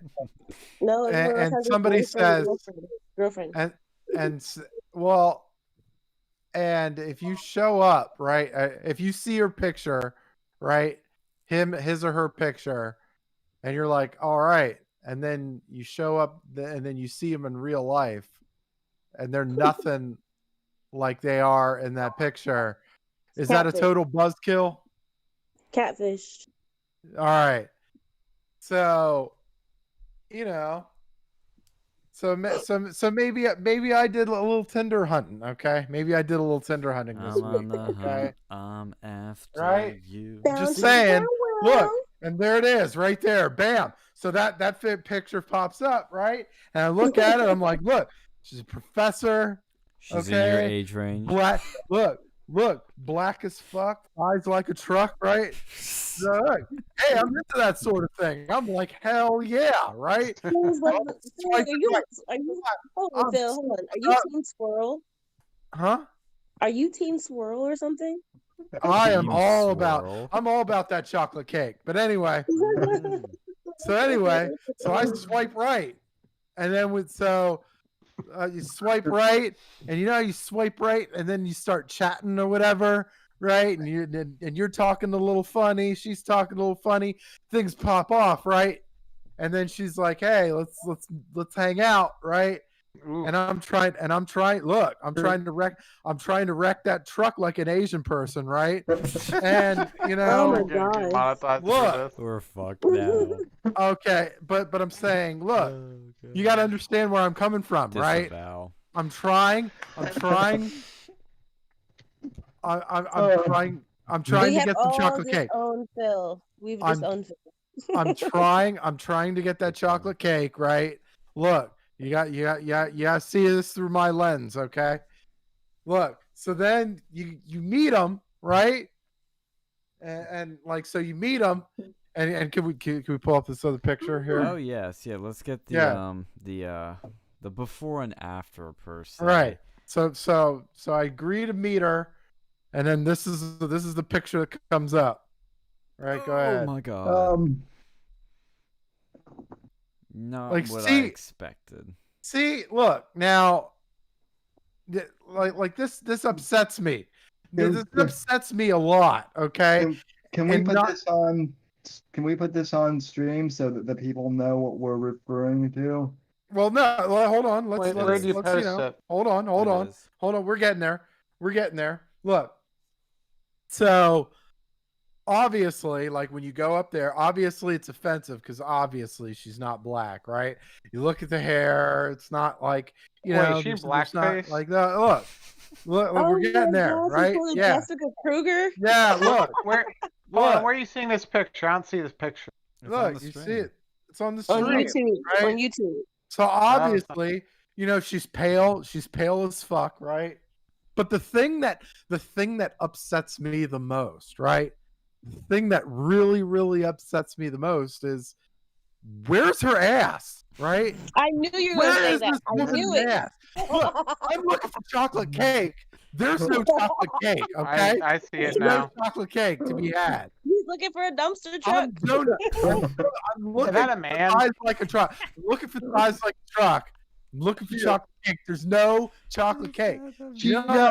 piss that makes me? Okay, that is false advertising. Should be against the fucking law, right? Against Did the she tell damn you law. she was black? Did she No, tell you look, she was black? look. Oh, she's Rachel been Dolezal blabbing on it. you. She's been blabbing it for apparently she's been blabbing it for years. Okay, and you know, and so I'm thinking, all right, I'm gonna get some chocolate cake. Comes to her and find out there's no chocolate cake to be It's had. vanilla. Okay, Well, it's white Very chocolate. upset. White chocolate. No, I it can't is even vanilla. know because she sold it. Look, I was driving there. I was driving to this book signing with the hope that there was going to be some chocolate cake. I was No, Jones. Phil, you racist. You I wanted Phil's chocolate racist cake. against Damn it. Phil's racist What if she against was- white people. What if she was transracial? You know, did No, you I did mean, you ask her that? Look, it's gone. Okay, it's gone. Culture All right, appropriation. the whole thing is gone. Right? Okay. Like, look, but look, but look at the picture. There's no ass. Look, there's back, there's legs, nothing in between. Right? It's back, legs, nothing in between. It's flatter than put- Nevada. You could put a chessboard on where the ass is supposed to be, and the pieces would not move at all. Right? 4D Yeah. chess. My God, did you see Right. Jason's comment? There's- She has a disease called no assitis. Yeah. And look, I mean, it's like, look, Comment of the she's night. gonna need to do bun busters just to say she doesn't have an ass, right? It's almost like a negative ass. Like you got to do ass exercises just to say you have no ass. It's a regressive ass. It's very upsetting. Very upsetting. Okay, you gotta see this from my point of view, right? What the? She's holding a book too. It says "Fugitive no, Modernities." So to be fair, okay, Aesthetic. okay, the joke's over. This woman is Jessica Krug, right? Okay, And- doxing someone. She's she's No, she the said, look, CNN did that joke. already. right. It'd be joking, but no. She said she admitted to pretending that she was black, right? She pretended to do it. She admitted to doing a Rachel Dolezal, right? So, and that book, I think she wrote. Did she write that book? I don't know. She looks like she Maybe her did. black friend wrote it for her. Yeah. She. So yeah. Also, static void in the By the way, I put 51. She's not 51 years old, but Well, you know, she but could be like Elizabeth Warren. She might be like 1/1000th black. Right. You never I think know. she's- Be fair. I want to say I think she's like 38 or something like that. But I put 51 on there because she would have been born in 69. That was my joke. That was my joke. It was corny. It was not funny. Whatever. But Required some digging there. yeah, I was creative. It was creative. Okay. But yeah, the seats she That was lied. good, Phil. That was good. That was the best joke I've heard all week. I told know- I told him that I was like, dude, this was clever. The Tinder thing was clever. Look, I just think it's hilarious that black people are so oppressed, and we have people pretending to be black and they're successful, and making money off of this. It's just like crazy to me. she's As funny as your joke is, I will say the headline for this is it's up there. It's quality. Professor Jessica Krug admits she lied about being black. So what'd she say? Quote, I cancel myself. How can you Is there self-cancel? scholarships for being black? I'm curious about that because I'm kind of curious about people who say they're black and then they get the affirmative action or they get some kind of scholarship for being black. Well, I mean, if Elizabeth Warren got some hookups for that sort of thing, I mean, I'm sure she did too. I mean, it's not. Out It's of the not question, too out of the pale here. right? But I did. You said guys. pale. I did. I did wanna ask I'll you be a honest. That question. was a totally unintended pun. I'm not even kidding. That was actually unintentional. No, not saying that ironically. It's Non-ironically. funny because you said pale as in comparison to pale skin. Hey, didn't what can I ask say? you a I am question, I just asked you guys. naturally talented with puns. What were you saying, Donnie? I wanted to ask y'all about something. I tagged you guys. You can, if you want to pull it up or something. The answer, Donnie, is yes. I like boobs. Oh, Oh, I wait, thought you were gonna say yes. oh wait, I am pulling it up. that wasn't your question. Look, I you know, I do. You got to have the right proportion. That's my thing. She has right? boobs. You This gotta have the right Rachel Dolls out 2.0. I'm sure. Look, and that's another thing, right? And that's another like, okay, so if you're gonna compare her to Rachel Dolezal committed to it way better than this. She than doubled this down. Jessica Truck. Like she really, I'm pretty sure she probably got butt injections or something. Like she really, Did she you worked. guys hear me? Yes. Yeah. Yeah. Wait, did y'all hear the article I was telling you about? I didn't No. see it. I tagged you guys with Matt. I'm sorry, it's Meet Scott Wiener. That's why I'm calling him Wiener. Senator. He's a senator for California. And he's pushing this bill where I see it now. basically protects people who are pedophiles. Like if there's a younger age for consent with like 10 years or something. Yeah. And he's saying that conservatives are attacking it because it's about gay rights, but it's not. It's about being, being a monster. Pedophile. Yeah. I love how we bring that up when we're talking about this. Isn't this the same? Isn't this the same asshole that was like, that helped pass a bill that said you didn't have to disclose to your partner if you have HIV? Oh, I don't know.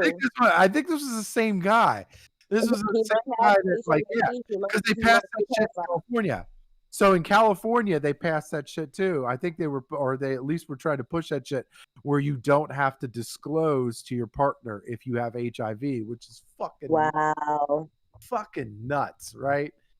Like, like how are you gonna like this? This is I mean, obviously HIV is something like with medication and treatment or whatever, you could still live a normal, healthy life, but it's still a fucking deadly disease. But it's permanent. You don't get rid of it. Permanent, yeah. And like, yeah, it's like California's fucked. I'm just gonna end it with that. I don't even want to talk about this anymore. I just can't believe they're pushing something like this, like, and then trying to tell the public, oh no, they're trying to attack, gay rights. That's not what this is about. And I know that there are people who follow them or don't read or look into anything, so they're just gonna believe them. Is it sad that it doesn't surprise me at all? Oh, I'm not surprised either, but it still makes me angry. Oh yeah, it does me too. But it's like, I don't know, like if there's anything that's happened to me more than anything else in 2020, it's that like nothing crazy shocks me, nothing. And like when something does surprise me, that's when I gotta step back and be like, whoa, this is some serious shit if it surprises me. I mean, like seeing Professor Jessica Krug admit she lied about being black, I'm like, oh, another one? Wow. Here we go again. This is 20, this is our year. You know what's sad is now in 2020, I'm more surprised when good stuff happens. So, well, so in California, when they tell you like one of their slogans is "Dream Big," so I think this is what they were meaning when they said "Dream Big," right? They want to pass things where you get to fuck kids, right? And it's completely legal, or or it's a slap on the wrist punishment. Like, oh, you want to bang the kid in the ass? Here you go, slap on the wrist. Go out there and be somebody, right? Bill's pissed. It's disgusting shit. It is. It's so evil. And I know people personally who have been treated like that as children, like by their own family. This is not okay. It does mess with people. Yeah. So why does the left want, or at least some parts of the left, because this is not a mainstream thing, but why is because people are getting busted. People are getting busted, and Pizzagate and everything. They're getting busted, and now if they can make it legal, it will protect certain people. Why is this happening in California, Hollywood, pedophilehood? Well, honestly, I think it's because the progressives are like sick and fucked in the head. I mean, really. You look at some of the crazy shit that's going on in California. It's like, no. You look at it and it's like only an insane person does this sort of shit. Like crazy people, like mentally unstable fucking Demented. people only do the shit that they do in progressive California. It's like insane, right?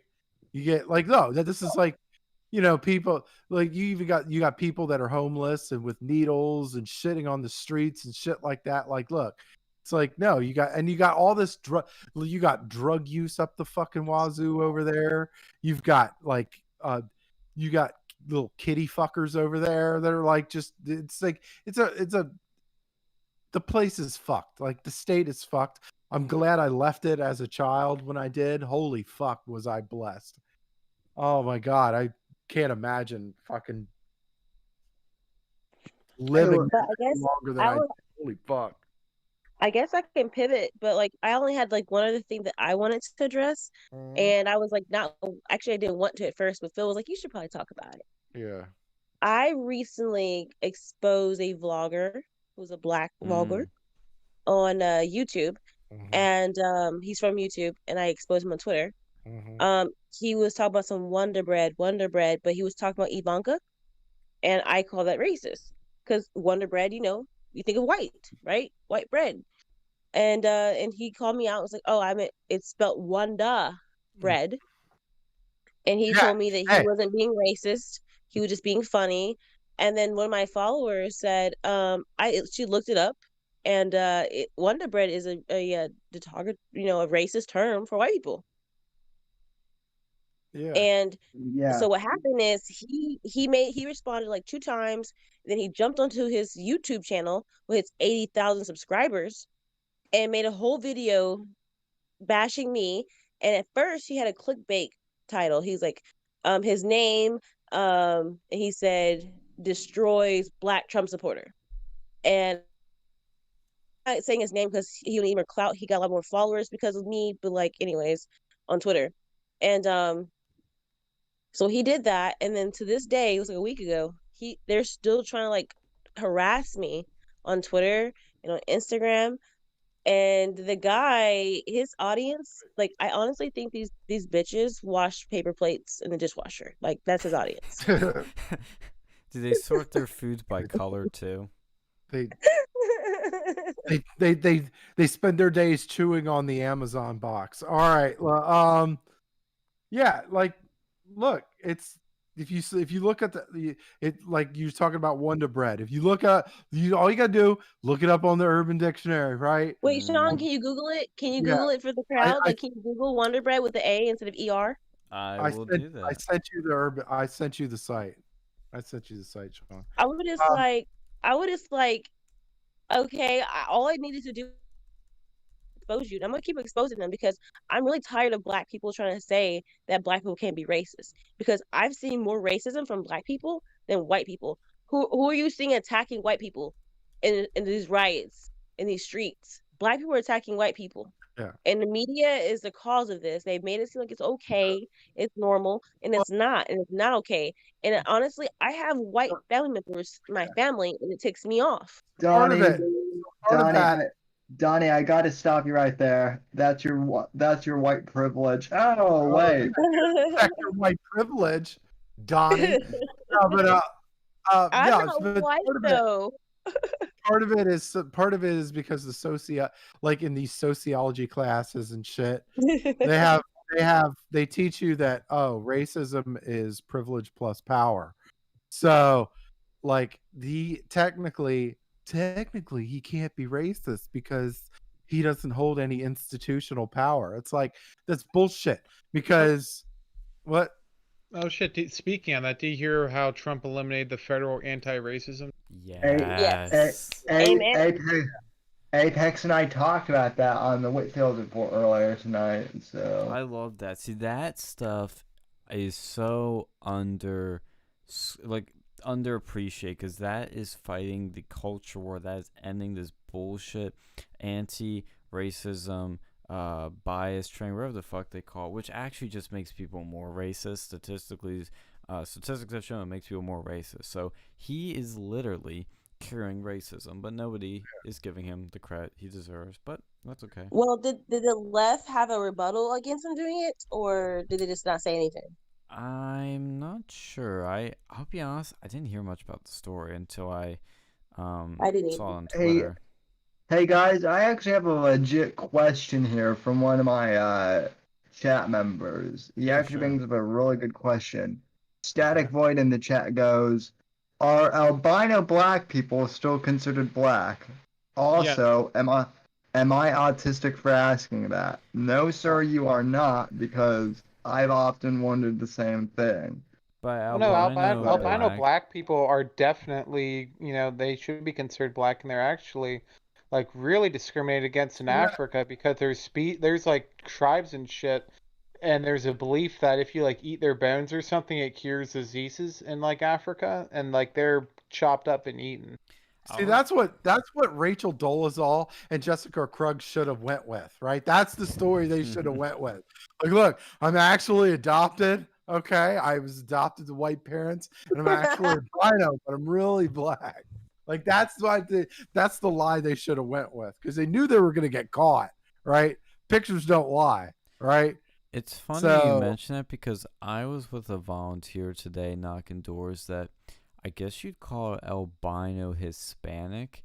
He is from Puerto Rico. He, I believe, lived there for a portion of his life, but he looks white as white gets. But he said, like, yeah, racism and discrimination are real. I experienced it when I went to Puerto Rico. People treated me differently because I was the white guy, except when I started speaking. Then once I started speaking Spanish fluently, they were a bit more lenient. But he said even then they didn't see him as one of them, which is pretty messed up. But he said that, yeah, you get sort of distanced and discriminated against and sort of kept in a separate category. And that's what people don't get about America. Like, people will talk about, oh, America's so racist. Oh, there's all systemic racism in police. It's like, look, do we have racists and do we have racism? Of course. Every part of the world does, because people are prejudiced. That doesn't mean it's good. That doesn't mean we shouldn't fight against it. Obviously, it's bad and we should fight it. But we're in short supply of racists here for the radical left. The left is in short supply of racism, as Gavin McGinnis says. You wouldn't be able to tell that watching a fucking NBA game, though. Holy shit! Yeah. Black Lives Matter. Black Lives Matter on the courts. They got fucking these little quotes that they put on the back of their jerseys or whatever. Like, you'd think people are getting oppressed left and right over here. Well, and that's the point. Actually, I'm glad you brought that up, because I have noticed something. This one dude talks about this, like a ex-KGB dude, and I think one of the things he said, and I could be wrong, but what they're trying to do with all this, I think, Black Lives Matter stuff being everywhere, is that it's kind of like when they say, if you're told a lie enough, it's eventually the truth. And that's literally what they're doing, is they're beating it over your head so much. They're putting in pop culture so much. They're creating a bandwagon effect where they're manipulating you with propaganda, Marxist propaganda, so that you, just an average Joe, sit there. First, you don't believe it, but when you see everybody saying Black Lives Matter, Black Lives Matter, Black Lives Matter, like a cult, and it's everywhere, you feel so alone and you feel singled out, and you go, I guess it's true then. I mean, it's in the NBA, it's in movies, it's on Twitter, it's all these major companies are saying it. Like, they're trying to make you believe a lie, and they're trying to subvert your free thinking. It's all manipulation. It's all to try and get you believe this, and it's like, it's crazy. I mean, I've never seen anything like that. Why does it not work on me though? Because you have a brain. You must have a brain with white privilege. White privilege. Internalized racism. I mean, I don't know. I'm not. No, that's weird. Have No, you heard I of look. internalized misogyny? Also, Donnie, and I'm not making this up. You have beauty privilege. To be fair, Oh. beauty privilege is a Thank thing, you. but Sam with the Casanova moves. That's what's up. Hey, Yeah. Lynn, how you doing? but also that's like an actual thing now too. That like according to the left. Maybe that's Sam, why God is I using am. me. I'm waiting Maybe for that. God is using me because of that. I'm waiting for you to start playing Al Green in the background. Okay, like we're Then the show will be taken down. oh yeah. Well, Phil,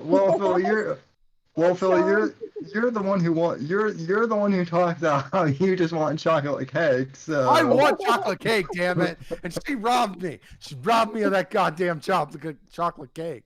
I will never forgive her. I will never forgive her for that. Do you remember But what the military Antoine? guys are into chocolate girls. Military guys like black girls for some reason.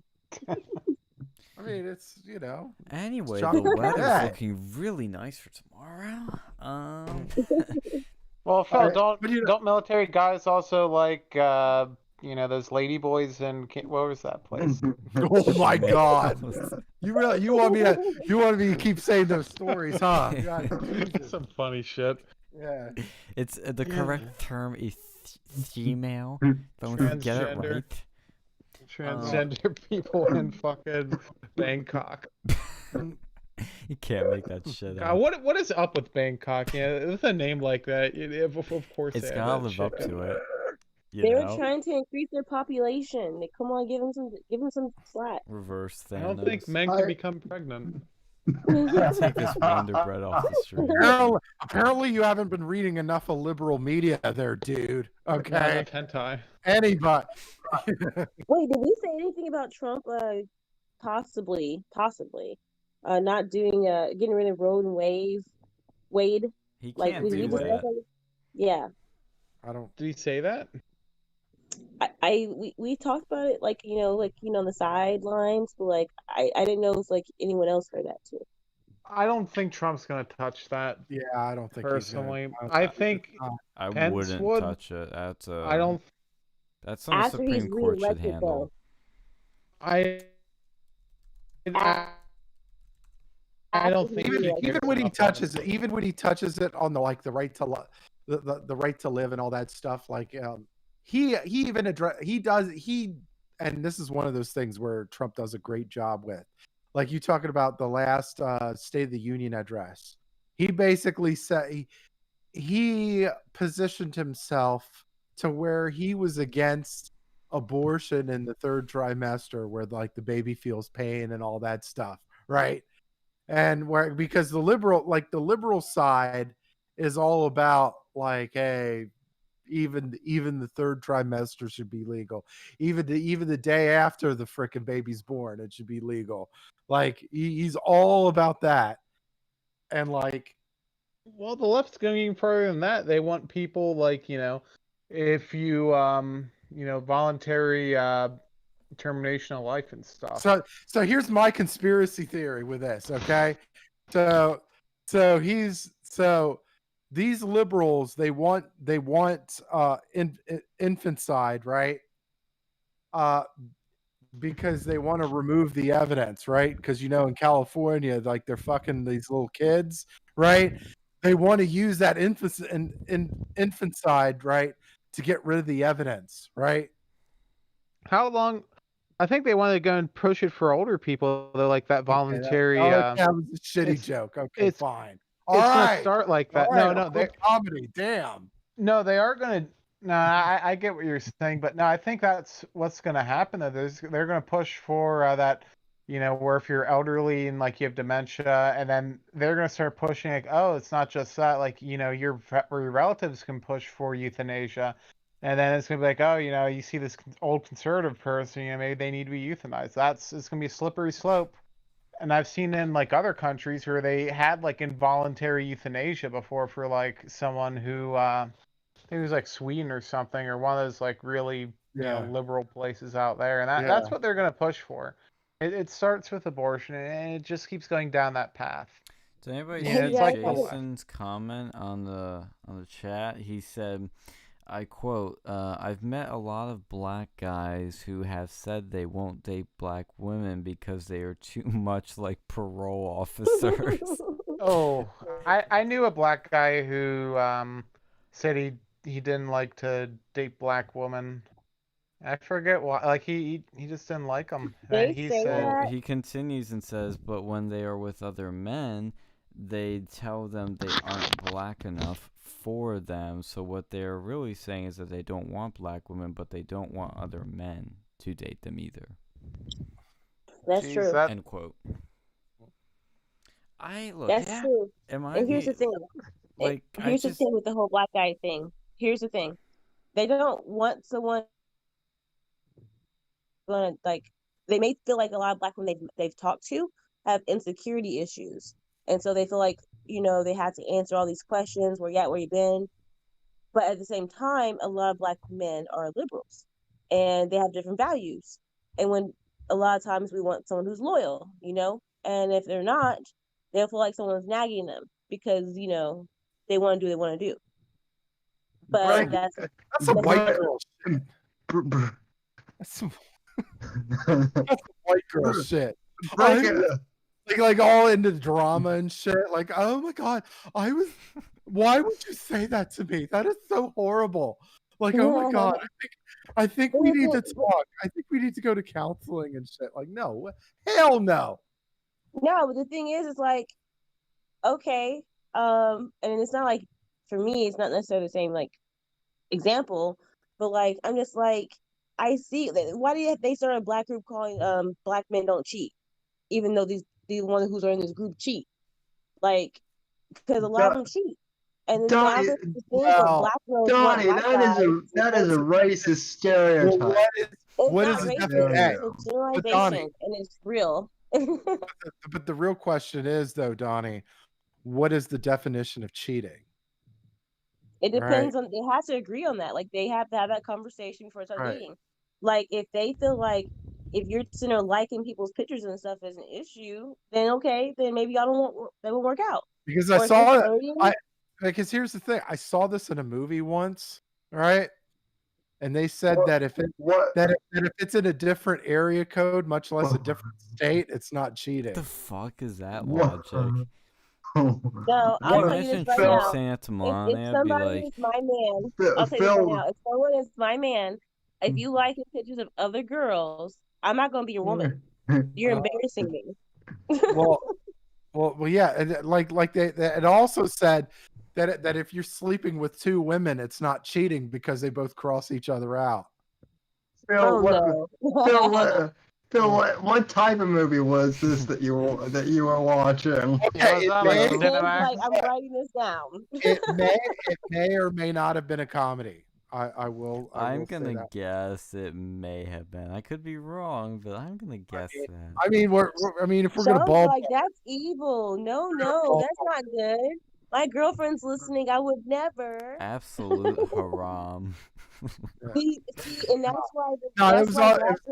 That's why black girls are trying to like gravitate to other races now. Why are they gravitating to other races? And that's like if you were drunk, it's not cheating because if you don't remember it, it never happened. Oh, that's some bullshit. It's like that Vegas shit. All right, look, okay. All right. Okay, the movie was Road Trip, and it was very funny. I highly recommend. If you've never seen it, first off, jump off a bridge. But anyway, how can I see it then if I'm jumping off a bridge? All right, I guess I'm going. Bye. Later, Gator. Yeah, we don't need you anyway. No, by the way, no, I'm saying no. Road Trip was where I got that one from. It's a funny movie, by the way. It was directed by the guy that made The Hangovers. So, yeah, funny movie. Anyway, so now that shitty joke is done and worn out, what do we do next? I was gonna pull up an election map. As these Okay, Black yeah. Lives Matter people were just Yeah, walking let's down the street. I do want to say that one of my trusty mods, Jolly, says, "Stop watching Mormon porn, you degenerates." So Mormon porn. What is that like? That's like what? Where they're fully clothed and they just shake each other's hands or something? What the fuck? They say, "How are you, ma'am?" I mean- Very good, very good. Oh, wow. Well, you're Oh very my pretty. God, you're going to hell. That's pretty much Eternal everything with like damnation is like in your future. yeah, okay. I have a hot take. Amish, you know the Amish religion, whatever you call their Yes. religion. Yes, your buddy Static Void fucking got it. Look, I boinked her. Yeah, yes, that is a line off of Road Trip. Yeah, this guy's seen it. Oh, somebody in the chat. Yes, good That's- man. Well, is it okay? Tell me if I'm right or wrong on this. The Amish, I don't know if I said this on the show before, but the Amish is white Sharia. Yeah, but they don't hurt you though if you like they don't kill you. They do not stone you, like they just shun you if you're bad. Like that's the shit they do. They don't stone, but they do have other forms of punishment, I've heard. Well, where do you hear this from? Like Amish Mafia? Can't believe that was actually Oh my fucking gosh, you people guys! with their Breaking news! suspenders. Hey, breaking news! Here we go. Osama bin Laden's niece says Trump can prevent another 9/11. I saw that. Yeah, somebody at the office was saying that today. I'm tagging. Well, you saw already. I'm still gonna tag Osama you. bin Laden's niece like endorsed Trump. It's kind of funny. She's pretty. Oh, Osama. I just tagged you. She's cute. Osama. What's her first name? So can you imagine being on Tinder and being like Osama bin Laden's wife and be like, "Yeah, I blow people away." Oh no! Come on, Mr. These looks are killer. And they like, come on, we drop the bomb. You have so much fun with that. Oh my god. Somebody got left out. Wait, what is this? Another angle of the person being set on fire by a Molotov cocktail thrown by Antifa militants in Portland. Rioters try to help but don't do much. Cops are the ones who rush in and put out the flames. Jesus Christ. Cheese and rice. Cheese and rice. That's racist.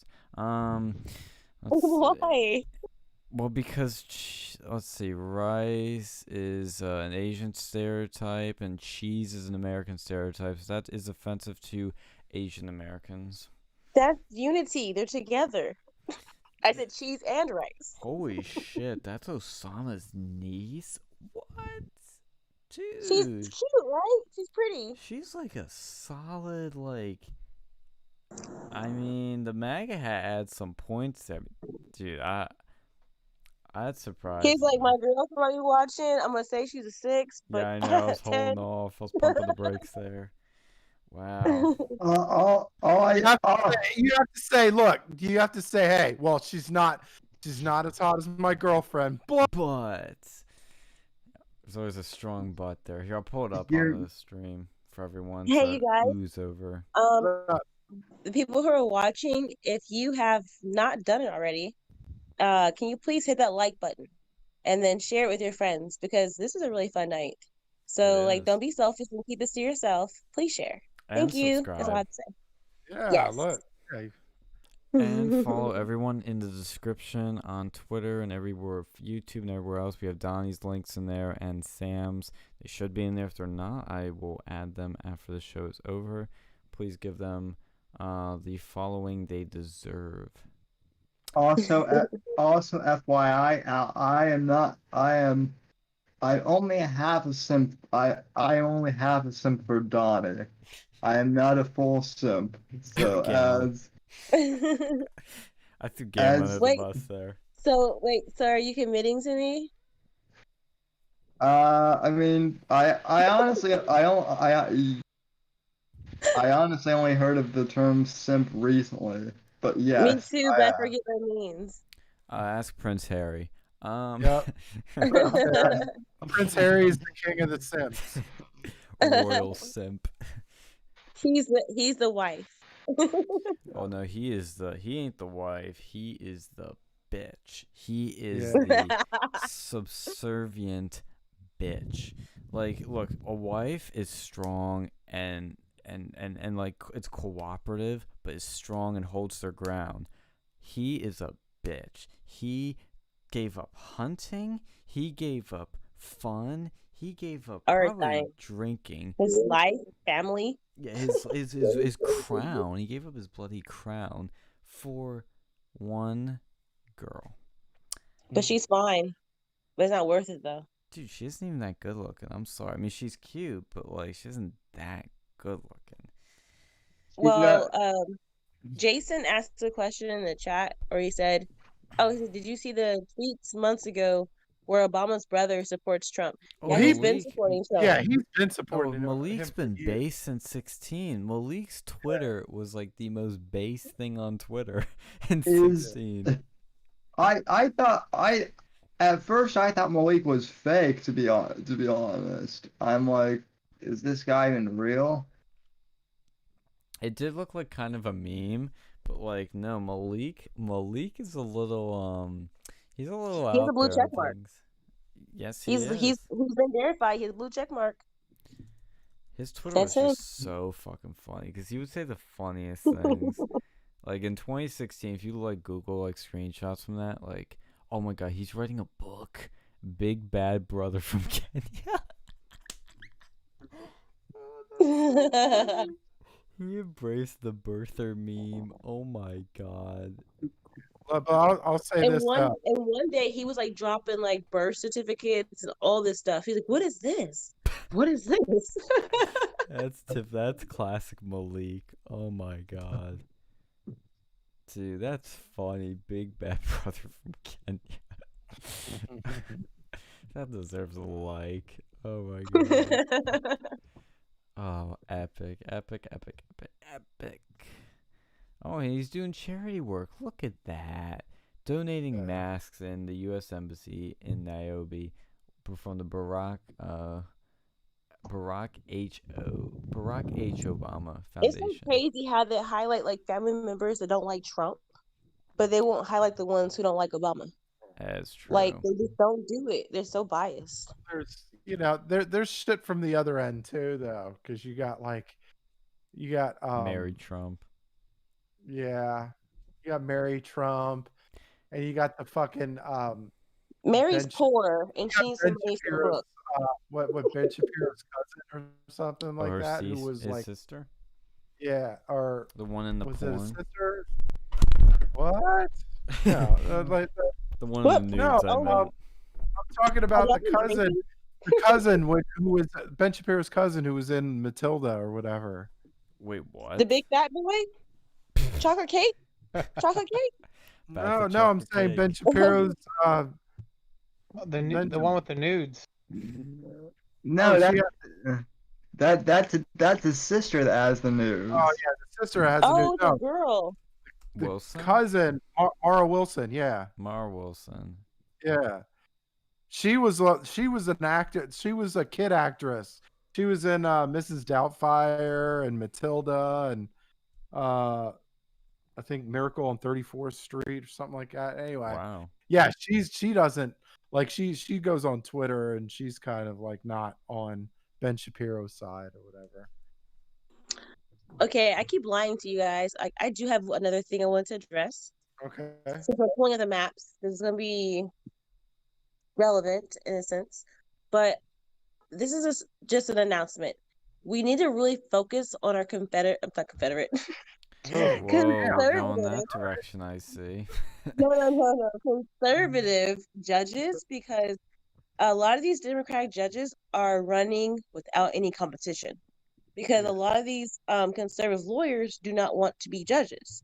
Mm-hmm. So that's an issue that we're having. If we want people who are going to enforce the Constitution, these judges are like a huge factor into that. So like, I need y'all to share this and tell all your people who are like conservative lawyers to run as judges. Like, and it should be about the money, because look, Trump is rich, right? But like, he's not doing this for the money. So like, you might get a pay cut, but like, if you want the security for your kids in your future to be there in the future, you might have to sacrifice some years to run for a judge for the conservative side, because there's a bunch of Democratic judges in the office, and there's no competition. You're gonna have to work a little bit. Like, look, if you're trying to be a judge, you're probably gonna have to be a lawyer for a little bit. Probably gonna have to be an attorney for a little bit. Well, if there's like people wanting to run straight party, like people like straight voting red, just straight down the ballot, that doesn't matter. These Democrats will lose. Yeah, there's quite a few conservative attorneys out there. Thankfully, one of them is representing Kyle Rittenhouse, which is fucking cool. Yeah. And I say this because I had my group in Dallas called Conservative.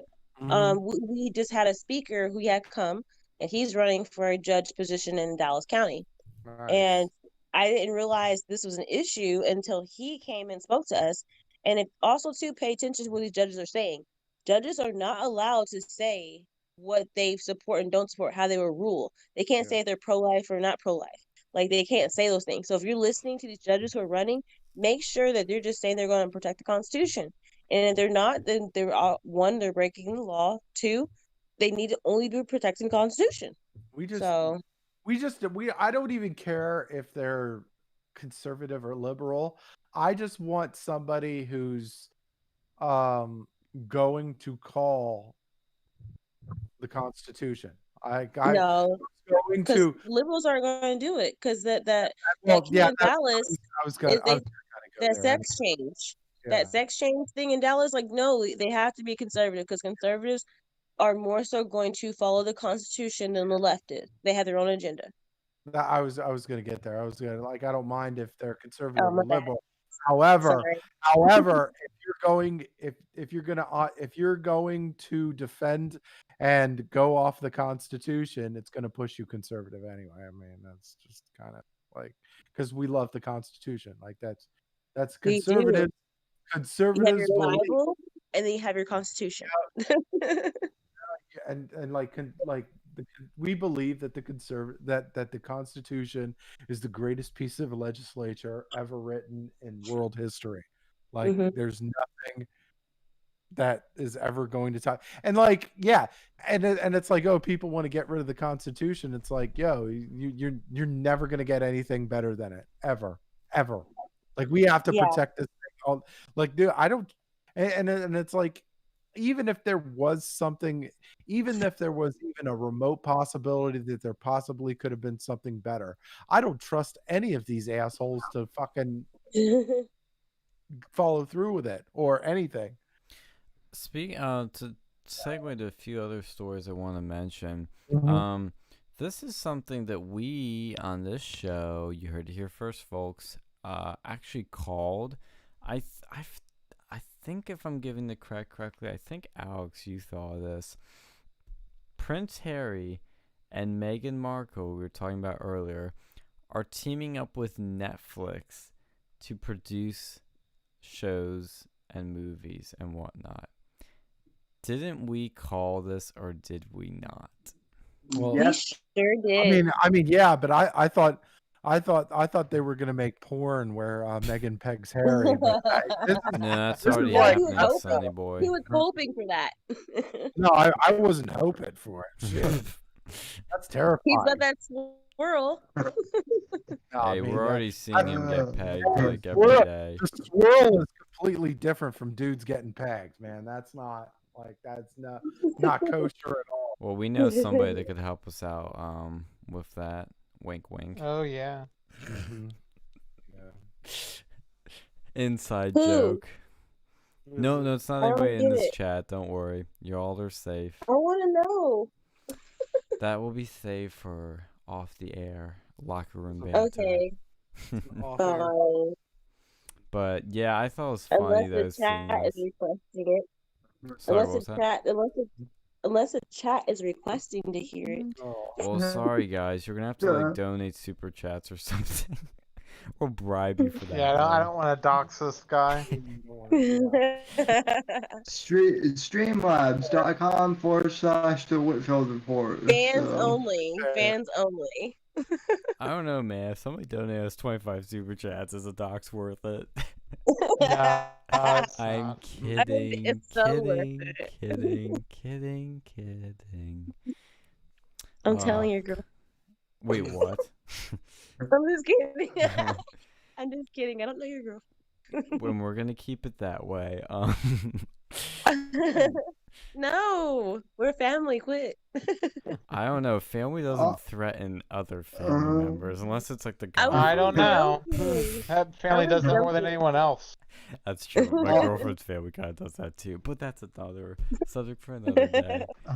And Harry's family kind of does that too. So maybe, maybe we can be family and threaten each other. That seems wholesome. That's Shoot. Yeah. Speaking of the royal family, do you see that meme I put in there? Oh boy, another meme. Yeah, I did. Here's something I'll put up. Here's some Trump news that should be brought up too, because there's a whole lot of good Trump news that's gone on these last couple of weeks that nobody fucking talks about. Which obviously, you know, it's good. Yeah, that's right.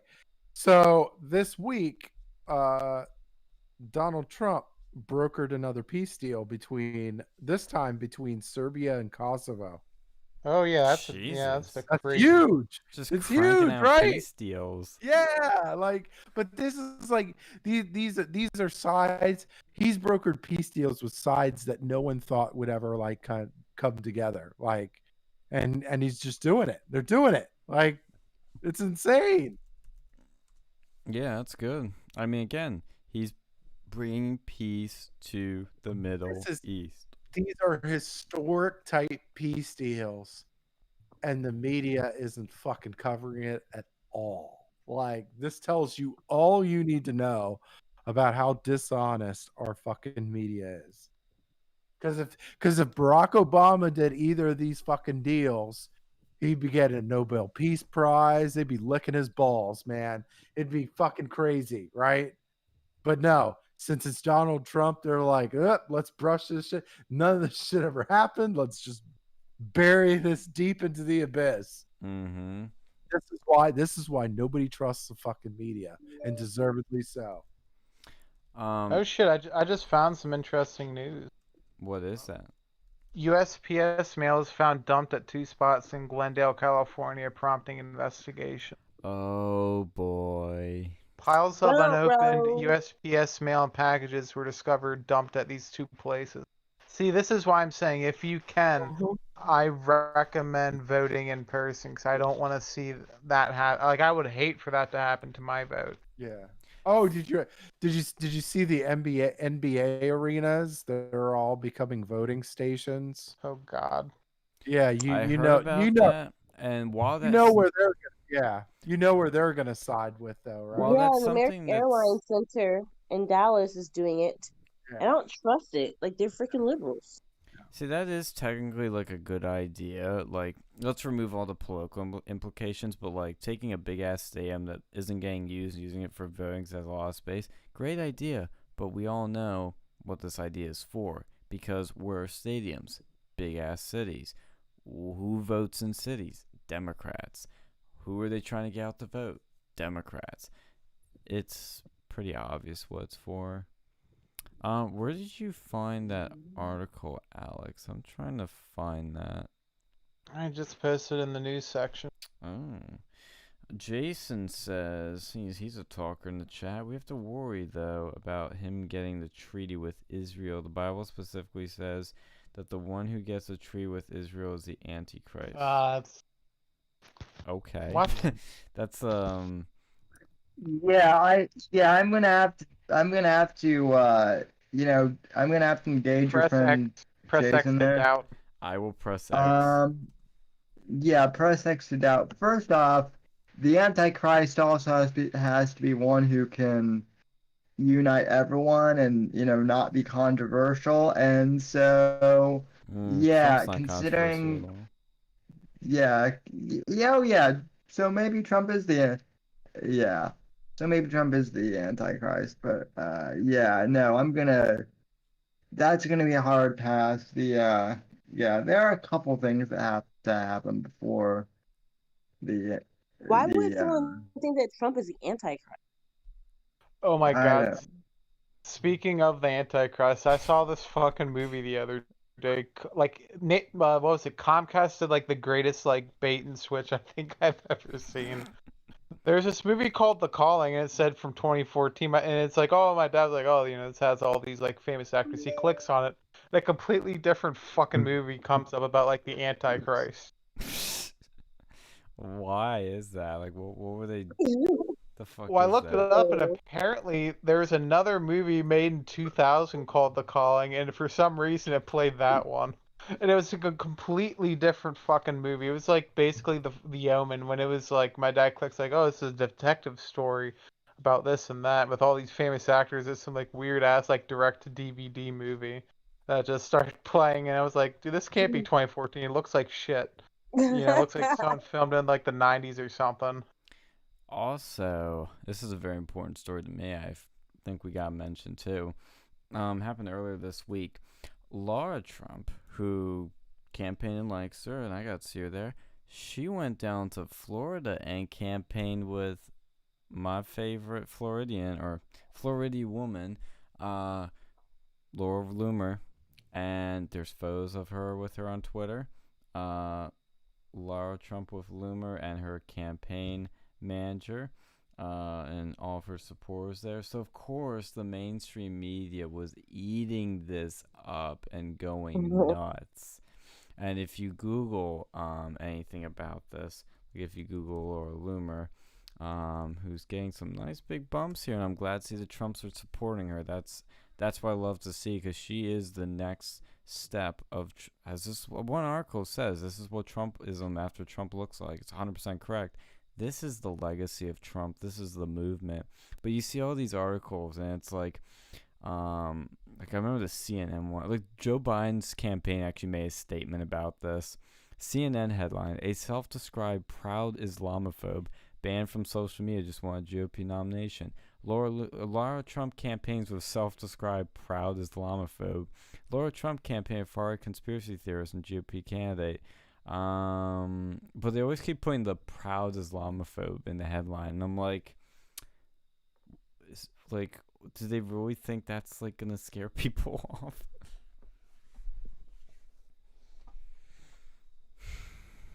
Oh, it's funny. The meme that keeps on giving. Jason, here's one for you, Donnie. Okay. Me? I might answer it. Let me investigate this. It's a Twitter link, but yeah. So I'm glad Laura Trump went there, and it's blowing things up, making people lose their minds. All the right people lose their minds. Oh yeah, I see the tweet he sent. And there was something else I was going to mention. I'm going to scroll through the news real quick. Oh yeah, Penn State. Oh, we got to talk about our Penn State student government that we know and love. They were divided. Let me find UPUA's Twitter, because I'll get the vote tally there. Wait, Sean, they were divided. I thought they said Trump could not. Those good old days when we could just like fucking meme everything. Oh man, I've tried. They don't update their Twitter anymore. Lazy ass UPUA. But maybe it's on the UPUA assembly thing. Oh yeah, there was some like, okay, so they were holding their student government meetings over Zoom now, and well, first of all, one of their prominent people, who I need to find that tweet that he said it was pretty racist, but he literally in his name on Zoom put his fucking pronouns. It was like, I'm gonna make up a name: John Doe, he, him, his. I'm like, Jesus Christ, these people are unbearable. But they were. So I have something about that. Sure. I have some coworkers. We use Slack for communication, and they put their pronouns on there. Oh, and I was so offended, because I'm like, okay, I'm offended not because I'm a Karen. I'm offended because this is annoying. I'm tired of the whole liberal people take over your workplace as if there aren't conservatives there. And I feel like that's like kind of like a workplace hazard thing, because when you have certain people who work for the company who is higher up who have who are bashing the president, I have an issue with that. Even if I was a liberal, I would have an issue with that, because that's divisive. Yeah. Oh, it's like very it's so just like virtue signaling. Like I remember when all like the Democrat candidates were doing that, it was like the stupidest shit. I'm like, I mean, look, I still think doing pronouns in general is stupid, but like if you're gonna do it, only do it when you're trans. You know, like if we can tell you're a girl, we're gonna say she, her, zer, or whatever the fuck you want to say now. Like we're not gonna say some weird shit. Well, yeah, we're not gonna leave reality. But wait a minute, what happened with that tweet that Jason was asking me a question on? So he doesn't feel like we're ignoring him. I just looked at it and I didn't get the point of what he was trying to say, like why he was posting this tweet here. It just says some random dude on Twitter that said black people who support Trump are typically black people who never felt support, embraced, accepted by black people. Oh, I see. So he wants to get my opinion on that. I guess so. My opinion on that is black people who support Trump are smart. We think for ourselves. We're not sheep. We don't follow the herd. Like they tell us, music industry, the radio stations, they all put the liberals in our face.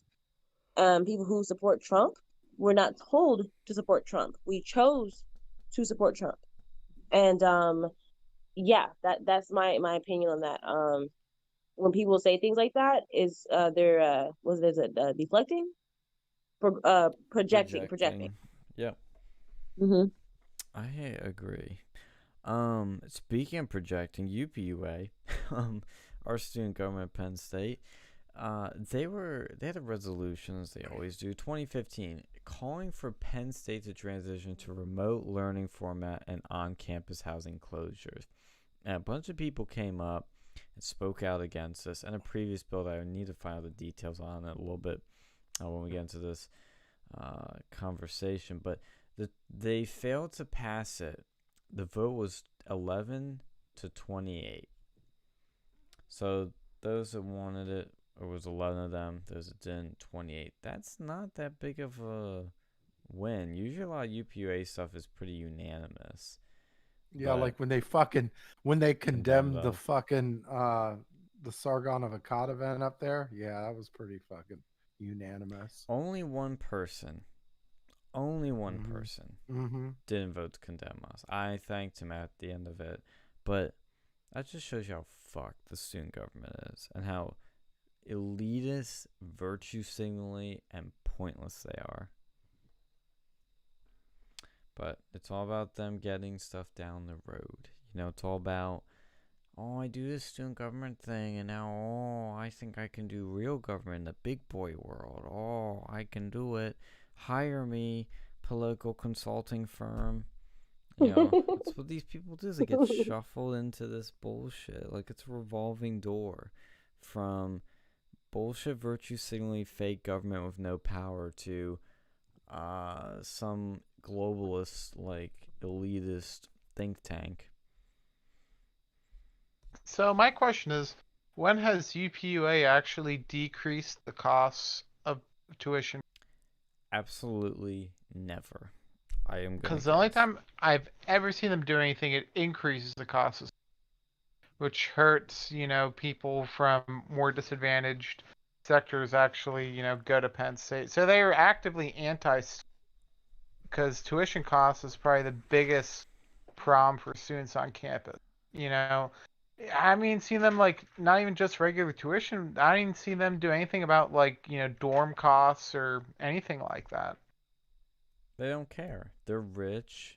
Mommy and daddy have kept them all nice and taken care of. And they simply are out of touch with students. They don't care about students. And they frankly are just in it for themselves. It's for bullet point on a resume to get them some power job in the future. And I know some of these people on here. Like, I'm looking at the picture right now of their student government. I know some of these people, and yeah, they're all elitist pieces of shit. It's what they are.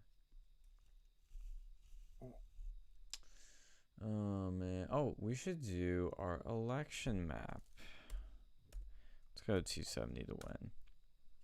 Because I almost forgot about this. So, did you guys make any prediction maps? Or do you have any ideas of where you think things are going to go? No, I did not. I didn't, but I think it's pretty safe to say Trump is going to take Florida again. Yeah, I was going to copy Sam, but he didn't send it to me in time. Yeah, I was doing it last night, like super late, as I usually do stuff.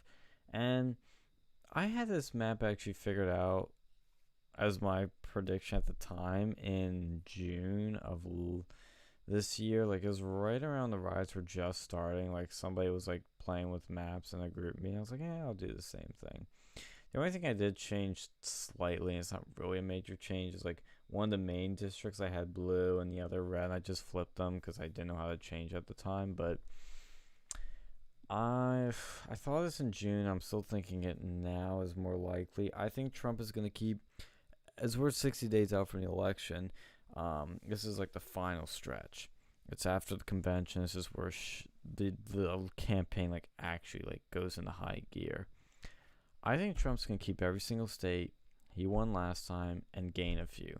I think he's going to gain Minnesota, New Mexico, Nevada, and New Hampshire. I think he's going to pick those up. I don't know about Virginia, New Mexico yet or New Hampshire because I'm not familiar with those, issues. But the other ones, yes, because he had Democrat mayors endorse him for Minnesota. That's good.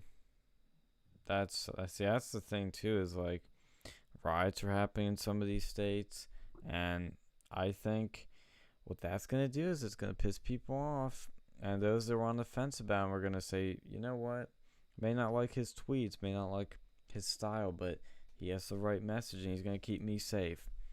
And again, what's critical in states like Pennsylvania and Michigan, which were two states that were pretty close. Michigan was extremely close. I think they're going to again be decided on the black vote. If the Democratic black vote stays home again, like we saw last time when Hillary had her empty rally in Philadelphia, and with Joe Biden being racist and Kamala Harris being a crooked cop, I think they're going to say, I don't like either option, I'm going to stay home. But then you're going to have higher turnout among Republicans. To be honest, here's my thing on the black vote. I went out the other night, and one of the people who came to my table, because people were listening and eavesdropping, and they want to come and sit with us. This black guy came and sat with us. He was pro-Trump. I probably gained about maybe 5 new followers on Twitter a day or every 2 days that are black Trump supporters. Nice. And I've been watching and listening to like the things that people are saying, like the black media comment section, the likes, and black people are like, Obama really didn't do nothing for us. They're really waking up to that. And they got the little stimulus checks, so they're kind of like pro-Trump, you know what I'm saying? But dude, I've heard that from even my executive director in our office was like, because we were talking about how the black vote's gonna go. He's like, dude, like, I've heard from people that literally the stimulus check won them on board. Yeah, I'm honestly, I think this is a low prediction, but I think he might get in the 40s. Money talks. And bullshit walks. Honestly, I've listened to commentary people who do not like Trump at all, but they've called out Obama for being on the Epstein flights and not doing anything for the black community. They're really questioning him. They do not trust him or Michelle, and they've woken up. Either they're not going to vote or they're going to vote for Trump. They're not going to vote for Biden. Well, and that's going to be the thing, too, is that a lot of people, I think, are going to misread some of these exit polls or misinterpret them because they're going to go, oh, my God, Trump has, like, 50% support among African Americans. I'll be like, well, hold on a second. That's 50% of those that voted. And those that voted are more Republican-y because a lot of the Democrats stayed home. Now, I do think, though, he's definitely going to gain some more support among all groups. And Yeah, I think for sure. he, among the black, I think it was at 9%. I'm trying to find the statistic. I have to go So while you're looking for the statistic, I'm gonna tell you this. Remember, you guys, I was like, I've used like when guys hit on me or something at the gas station or the store. I just use this whole, oh, who you voting for this year? Or I'll just tell them I'm a Trump supporter, so they'll go away. It's not working. They're supporting Trump. They're like, oh, I'm gonna vote for Trump if he's the one. He's the one who can fix the economy. Like Biden can't fix it because he was in the office. These people are not political. They're black, and they're saying Biden couldn't do nothing for 8 years. And they said they believe that after this pandemic, that Trump is the one who can fix it. That these are people who are trying to hit on me, who I try to use the whole Trump thing. It's not working anymore. I have to change them now. Now turn it on. I was gonna say, Donnie, that would just excite me more. So yeah, interestingly, if you look among the racial demographics for Trump, his biggest gain from past Republicans, it's not black, it's not white, it's actually Asian. From 2012, the percentage he increased from Romney for whites was 1%. Oh. Blacks 7%, which is huge. Hispanics 8%, Asians 11%, and other, which I guess is mixed, 1%. Did they say Hispanics? Hispanics, yeah, he had an 8% gain from 2012. Okay. Oh, from 2012. I know, but what I'm saying is the biggest gain is Asians, though. 11 percentage points from 2012. Well, yeah. Well, should we be looking at 2012 or should we be looking at like the last time Republican 2016 president? Like the last time before Trump. This is all that I can see on this site showing the change. Well, so that would have been 2012. That would have been the election. 2012 would have been the last one. It would have been presidential 2004. elections. Yeah, last time like a Republican won before Trump. Well, they didn't win. They lost to Obama twice. So. Yeah, I mean, I'd have to look that up individually. Did we even cover Buttigieg? Did I miss that? Did I already talk about Buttigieg? Yes. Yeah, we talked about that because they're trying to roll out veterans against Trump. But they wanted to vote for McCain and Mitt Romney. It's the losers. Like those kind of people. Yeah, I know. Those people like drive me up a wall. They trigger me. But I'd have to look at the 2004 stats in a second. But Trump had 8% of the black vote in 2016. I could see that doubling to around 15%, maybe 16, 20 if he's really lucky. But I don't think it's going to get any more than that. I thought he had like 34%. Or something in the 30s recently. Well, that's what the polls are saying, but I think those polls are a bit generous. I think, generous? Why would they be generous with a black vote? Why do you think the Democrats are freaking out? Well, I think they're freaking out because the black vote isn't going to come out for them. I think that's their bigger fear. And I think with these polls, a lot of them are showing him high with the black vote is usually Rasmussen, which usually leans a little more positive for Republicans. And look, Trump could get into the 30s or more. I don't know. It's very possible. So I think he had like 34 or something percent. Like Jason, I think he just said it in the chat. I saw that too, where it was in the 30s. Yeah, but these are polls, and so I don't know. I wouldn't put too much faith in them. So I would wait till you see the exit polls on election day. That's what's going to give you a better sense of what's really, really happening. Gotcha. Yeah. Yeah. I mean, I think he will. I think he at least doubles. I think Trump at least doubles the black vote. Like I got a lot of work to do then, you guys. He at least doubles it. I'm gonna have to go to some black neighborhoods and have a conversation with them. Like like Antoine Tucker is doing. Yeah. But like I think he relates better. Him and King Face relates better. By the way, King Face was in a coma recently. Oh, wow. I guess he had like a kidney infection, which caused a blood clot. Which I guess I don't know if they induced a coma or how it worked out, but like apparently he's better now. There was some drama with all this because Angela Staten King was like, well, if you're gonna be asking for $100,000, you need to know who it is, blah blah blah blah, like but she's been happy with other conservative Black people, and she panders to the left, but yeah, so that was out, and he raised the money he needed. His wife, I didn't know King Face had a wife, by the way. I thought he was single, but now we know King Face has a wife. But he's doing better, and we really need him because he can relate better in those neighborhoods because that's where he grew up. I grew up in the boondocks, the country. Like I grew up with white folks. I was one of the few Black kids in my school, so that's where you get your privilege from. I mean, and let's be real for a second. Like the outreach, the Black conservative outreach is unlike anything. Movement. Oh yeah, it's unlike anything we've really seen. Like it's a huge movement for Trump. It's insane. This is interesting too. Like Herschel's son, was he a football player? Herschel Walker's son? Yeah. Yeah, he made a whole like little commercial, and they've been posting it. He's been pro Trump for a long time, but like he's been getting the highlight now. It's just like, and also I think he's gay, right? I don't know if he is. I don't think so. I don't know. Oh, okay. Well, then I apologize, but I thought he was. But yeah, I mean, like, this is a huge movement. Like all the people who came at the RNC convention, like, and their stories they were telling, like, I think it's waking up a lot of people.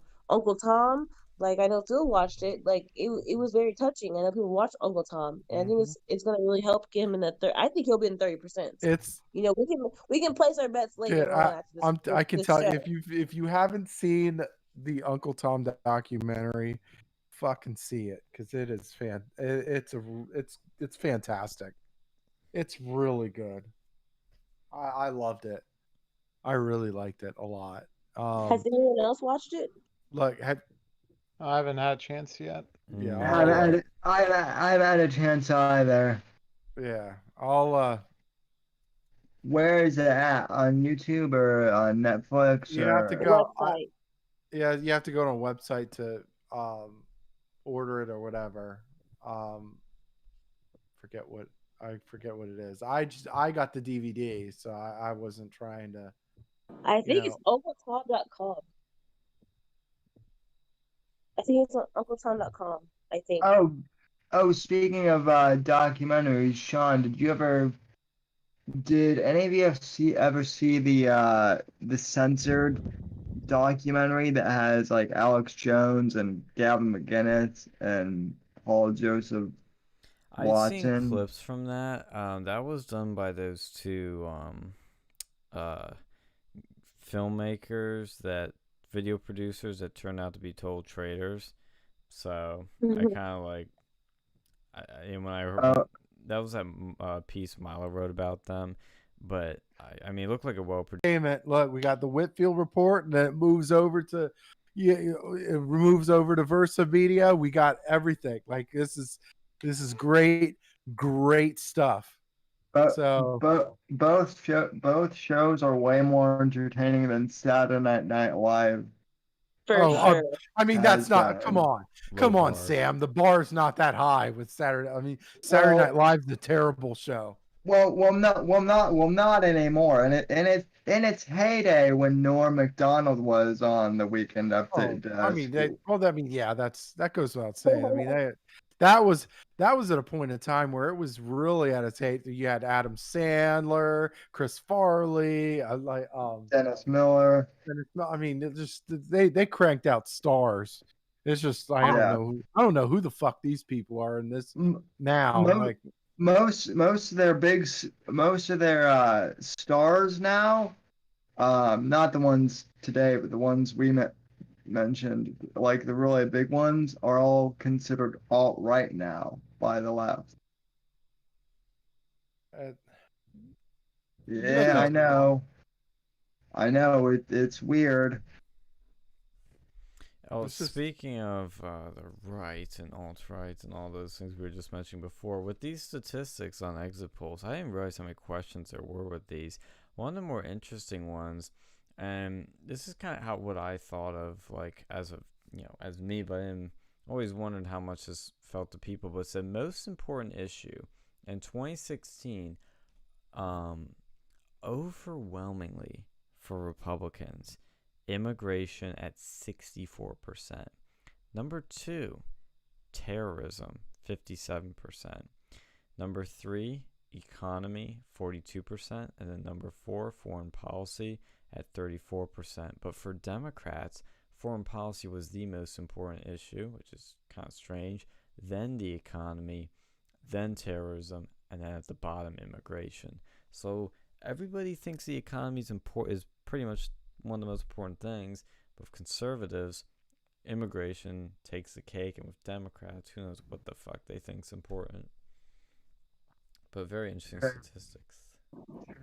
Rights, probably. What was that?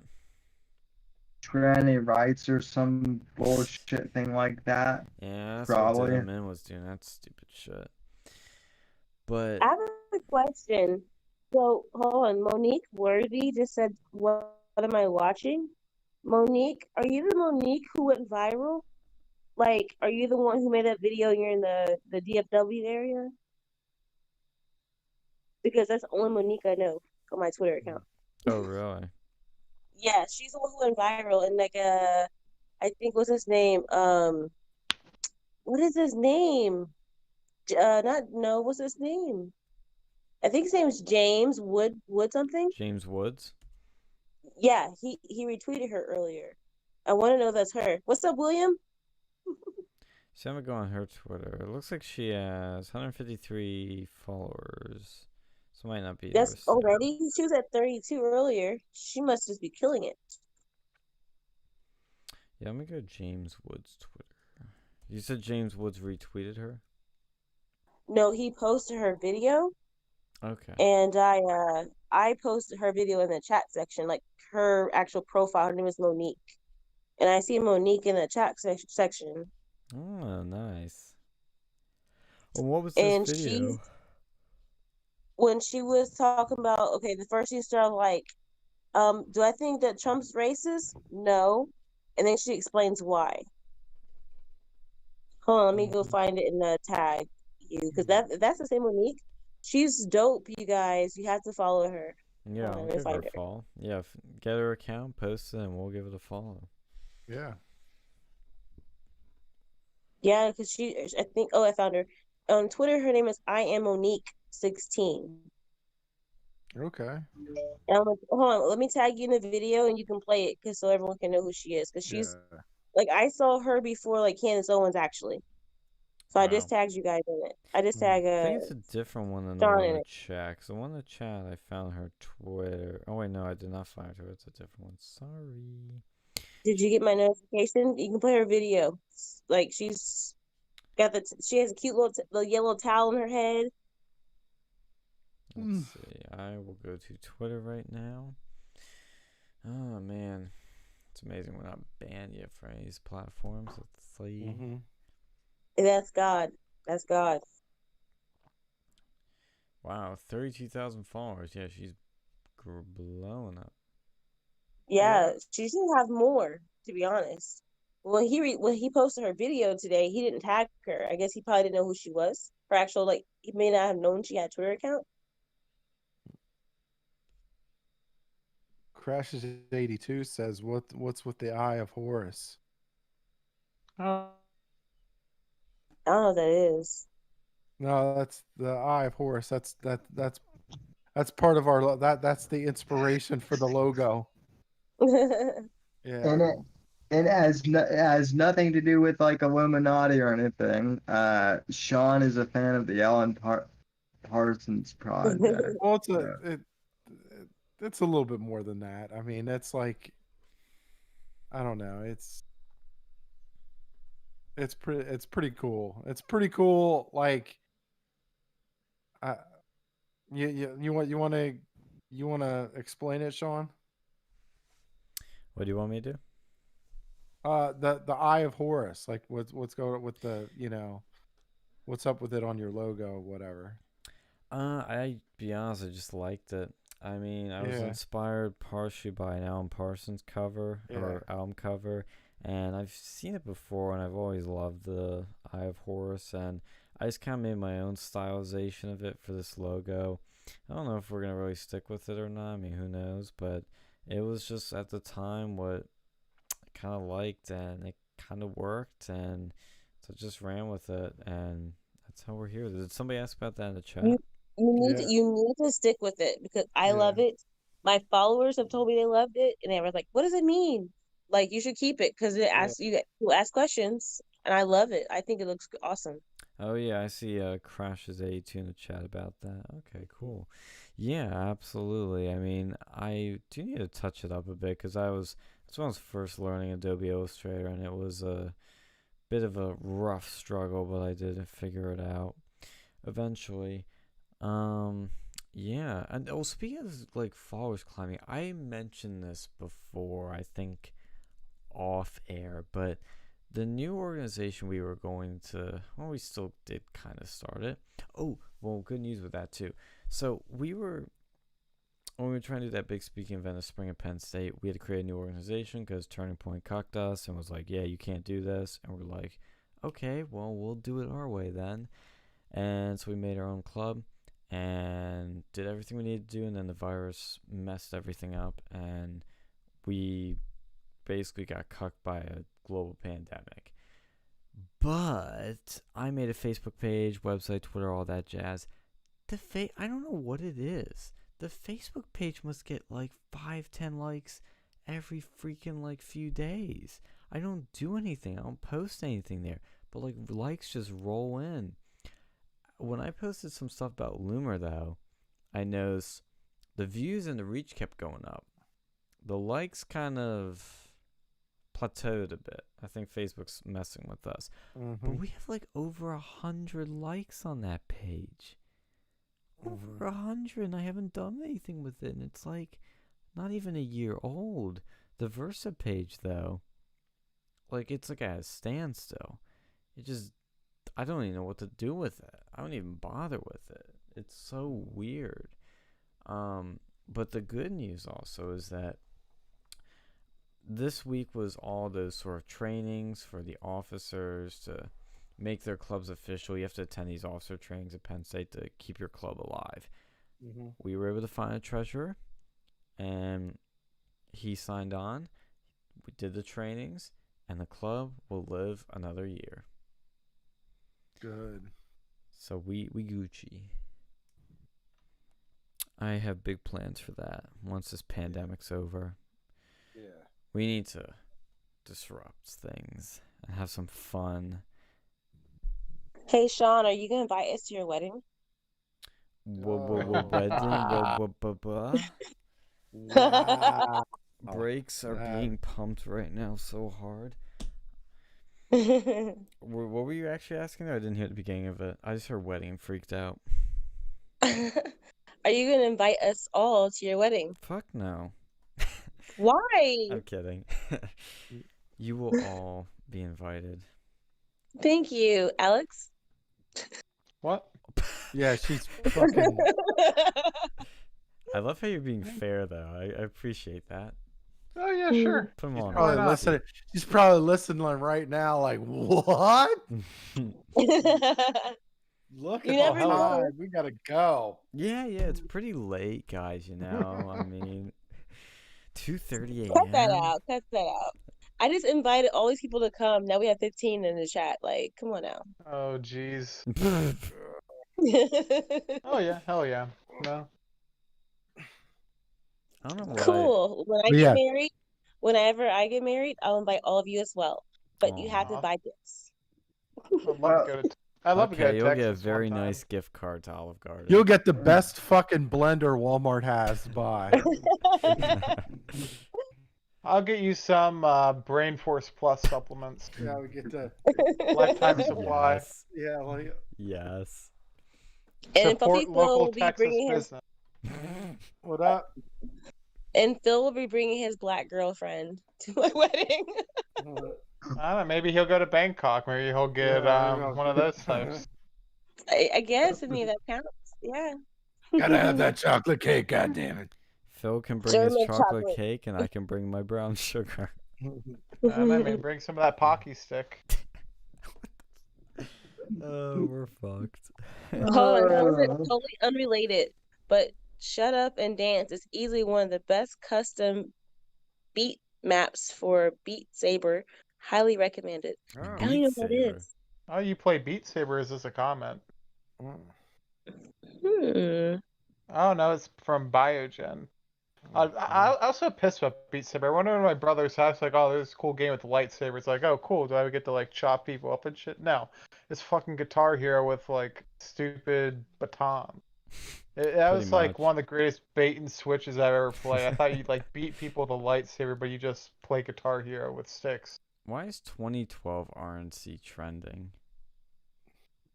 Maybe they want like Mitt Romney, like, or who was that Mitt Romney in 2012 or is that 2008? I forget. That was Romney. That was Romney. Romney. That was 2012. Yeah. God, he was one of the most disappointing people. Like, who wanted him, like, to really, like, who was like, oh yeah, I'm a 100% supporter for Romney. No one gives a shit about that guy, unless you're like a Mormon from like Utah. You know, those are the only like fucking diehard voters because like, oh cool, we have a Mormon guy in here, let's vote for him. Like, man, Mormons are an interesting religion too. You ever look into that shit? No, I haven't. We were just talking about that earlier. You ever see you gotta see the play The Book of Mormon. It's by the dudes who made South Park. Like, I'm not a big play guy, but that shit's funny. Yeah, it's a funny play. Yeah, I don't know. Like I have friends that are Mormons and they're real nice and they're good people, but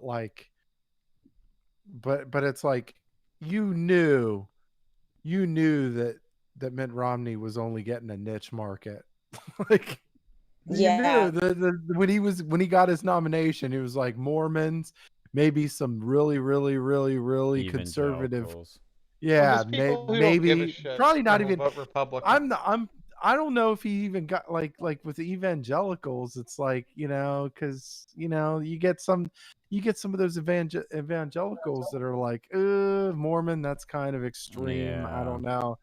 Like no, I mean, but I mean the scene wasn't as bad as it is now. Like we've got a left, like we've got a Democratic Party that's gone crazy left and is literally threatening our fucking religion, like is threatening religion in America. So I mean, I have a question based off that right there. How involved do you guys believe that Bernie Sanders is involved? Like, I kind of feel like Biden is the Trojan horse, and like Bernie and his extremists are inside, like, because I feel like he has when he talks about his platform, what he stands for.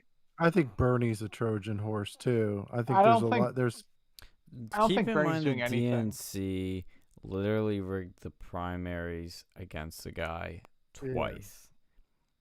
I think he is.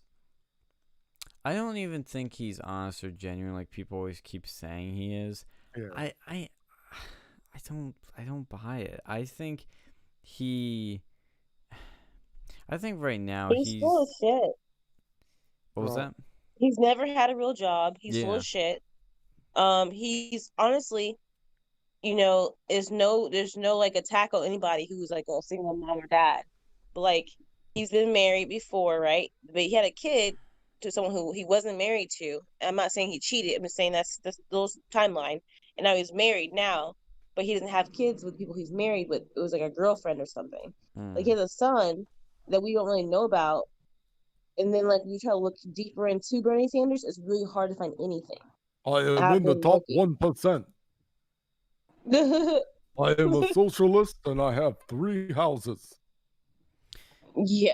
Biogen says Bernie gets the stick but never the carrot. They play him so he can rile up his supporters and try to steal from under him over and over again. Kind of. Bernie was in on it. No, I don't know. Bernie's not really in on it. I mean, He's come on. Antifa is Bernie. That Tara Reid was a Bernie supporter. hmm. The whole what is it called? Was it Veritas projects? They got them on there saying that they Project would Veritas, if Trump yeah. won again, yeah, they were burning cities down, and that's what's going on right now. And a lot of these True. profiles that were pro Bernie are the Black Lives Matter accounts. And back, not this election necessarily, but the Black Lives Matter supported Bernie Sanders. I think he's just more in the dark, in the shadows. I think he's a big piece of what's going on. Well, speaking of shadows, Michael Cohen has a tell-all book, so we must believe every single word, and it's got a bunch of silly accusations and drama. But Michael Cohen says Trump hired a Fox-Obama, during White House run.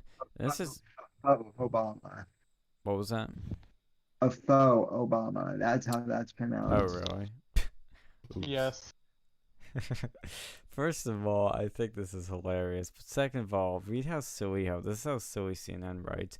Before Donald Trump ever sought the Oval Office, he was preoccupied by its occupant, President Barack Obama, publicly questioning his birthplace and privately describing him as a, quote, Manchurian candidate.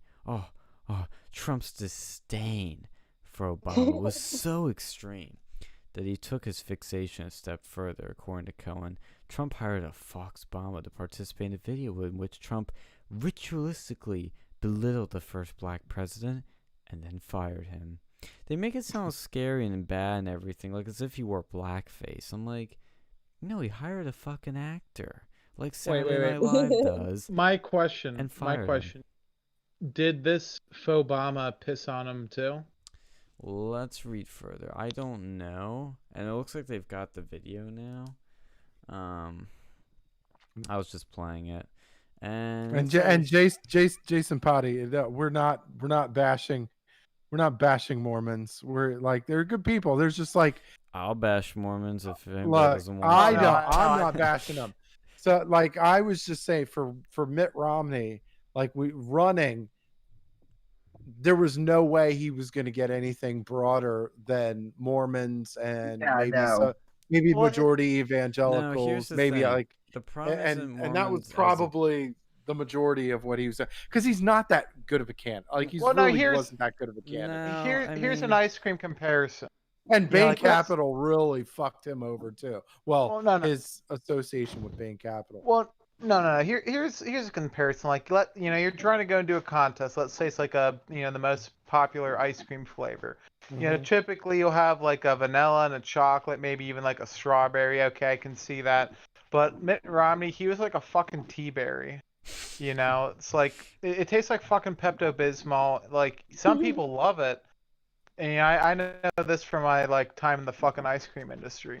But most people, they taste tea-berry, like, it's very divisive. Not many people are gonna like even touch that shit. And Mitt Romney was out there marching with Black Lives Matters. Oh yeah. And I'm not gonna bash any Mormon or anything about Utah because I don't know about it. So like, I'm just here talking with them. I don't know anything about Mormons, to be honest. Well, here's the thing. Look, when I joke about bashing Mormons, I'm not going to bash people. And that's the thing. None of us here are bashing people. We're bashing a particular person, which is different from like just groups of people. Yeah. Nah, that religion's nuts. Well, and that was the second bit I was going to say, is we're also bashing the belief system. Like with Islam. Look, I bash Islam all the time because it's a fucked up religion. I bash Mormonism because it's freaking weird. Okay. Well, you think Islam's weird? Like, look at the Book of Mormon. Like, oh my god, you remember when we met the Mormons at Penn State? Yeah, they're weird. They have like special underpants and shit, and like if you read about like who's that, Joseph Smith or whatever, And he like claims that he found like the fucking like Moses tablets in his backyard, and like Moses or whatever, and like the Bible stuff happening in the United States. And like, no, Well, I'm and pretty Mitt sure Romney, it doesn't say. dude, that's the other thing. Mitt Romney, I remember this so well. Mitt Romney wore the magic underpants too, and it says. That sounds like some shit from fucking Captain Underpants. Like, is that Mormon book? Is that like the secret about it? Is it a Mormon indoctrination book? Well, didn't we ask all those Mormons we met? We asked them about it, remember? And they're like, "Yeah, it's pretty normal." And we're like, "What?" Yeah, they were like getting offended because I was calling out their book.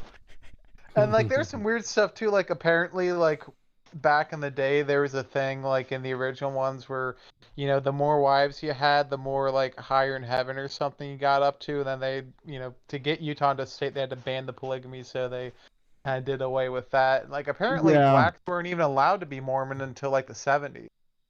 And that's the thing we're trying to say is like, look, you can be a Mormon and be a good person. That's fine, okay? That's great. If it works, great. But it's the religion has weird shit in it that turns the average person off. Like Christians don't wear magic underpants. They don't like they don't ban you from drinking coffee. It's not even just alcohol. It's like, oh no. So you ban alcohol and coffee. It's like at least Islam, you know, they allow you to drink coffee. Like they're the people who like pretty much invented it. Yeah, we'll throw you off a fucking roof if you're gay, but yeah, you can have your coffee. Pretty much. So Manic's channel in the chat brings up a good point on the Whitfield Reports chat. He says in 2012, the RNC unseated delegates for Ron Paul, stealing the nomination from Ron Paul and giving it to Romney. No. No. Ron Paul didn't have anywhere near close delegates. Fake news. Ron Paul is he or Bernie Sanders? He's not even the Bernie Sanders. He had nowhere near close to the delegates. Anyone would have been better than Mitt Romney, I think. Like, no, I don't think. I will say this. I would have voted for Ron Paul over Mitt Romney. I would have voted for Joe Exotic. Again, bar's not that high. Mitt Romney was a shit candidate. I'll be honest. I admit I didn't vote. I was like, this is a shit election, man. Fuck this. You didn't vote? I didn't vote. I didn't vote either, but I wasn't old enough. If we voted for McCain or Romney, I feel like we would be in the same predicament we're in now. Honestly, Donald Trump got me to vote like that. I don't think I was really voting all that much. I don't think ever. Well, no, I think there was 2 elections that I voted for out before Trump. Like Trump got me to vote. That's like the that, power of him. That's like he's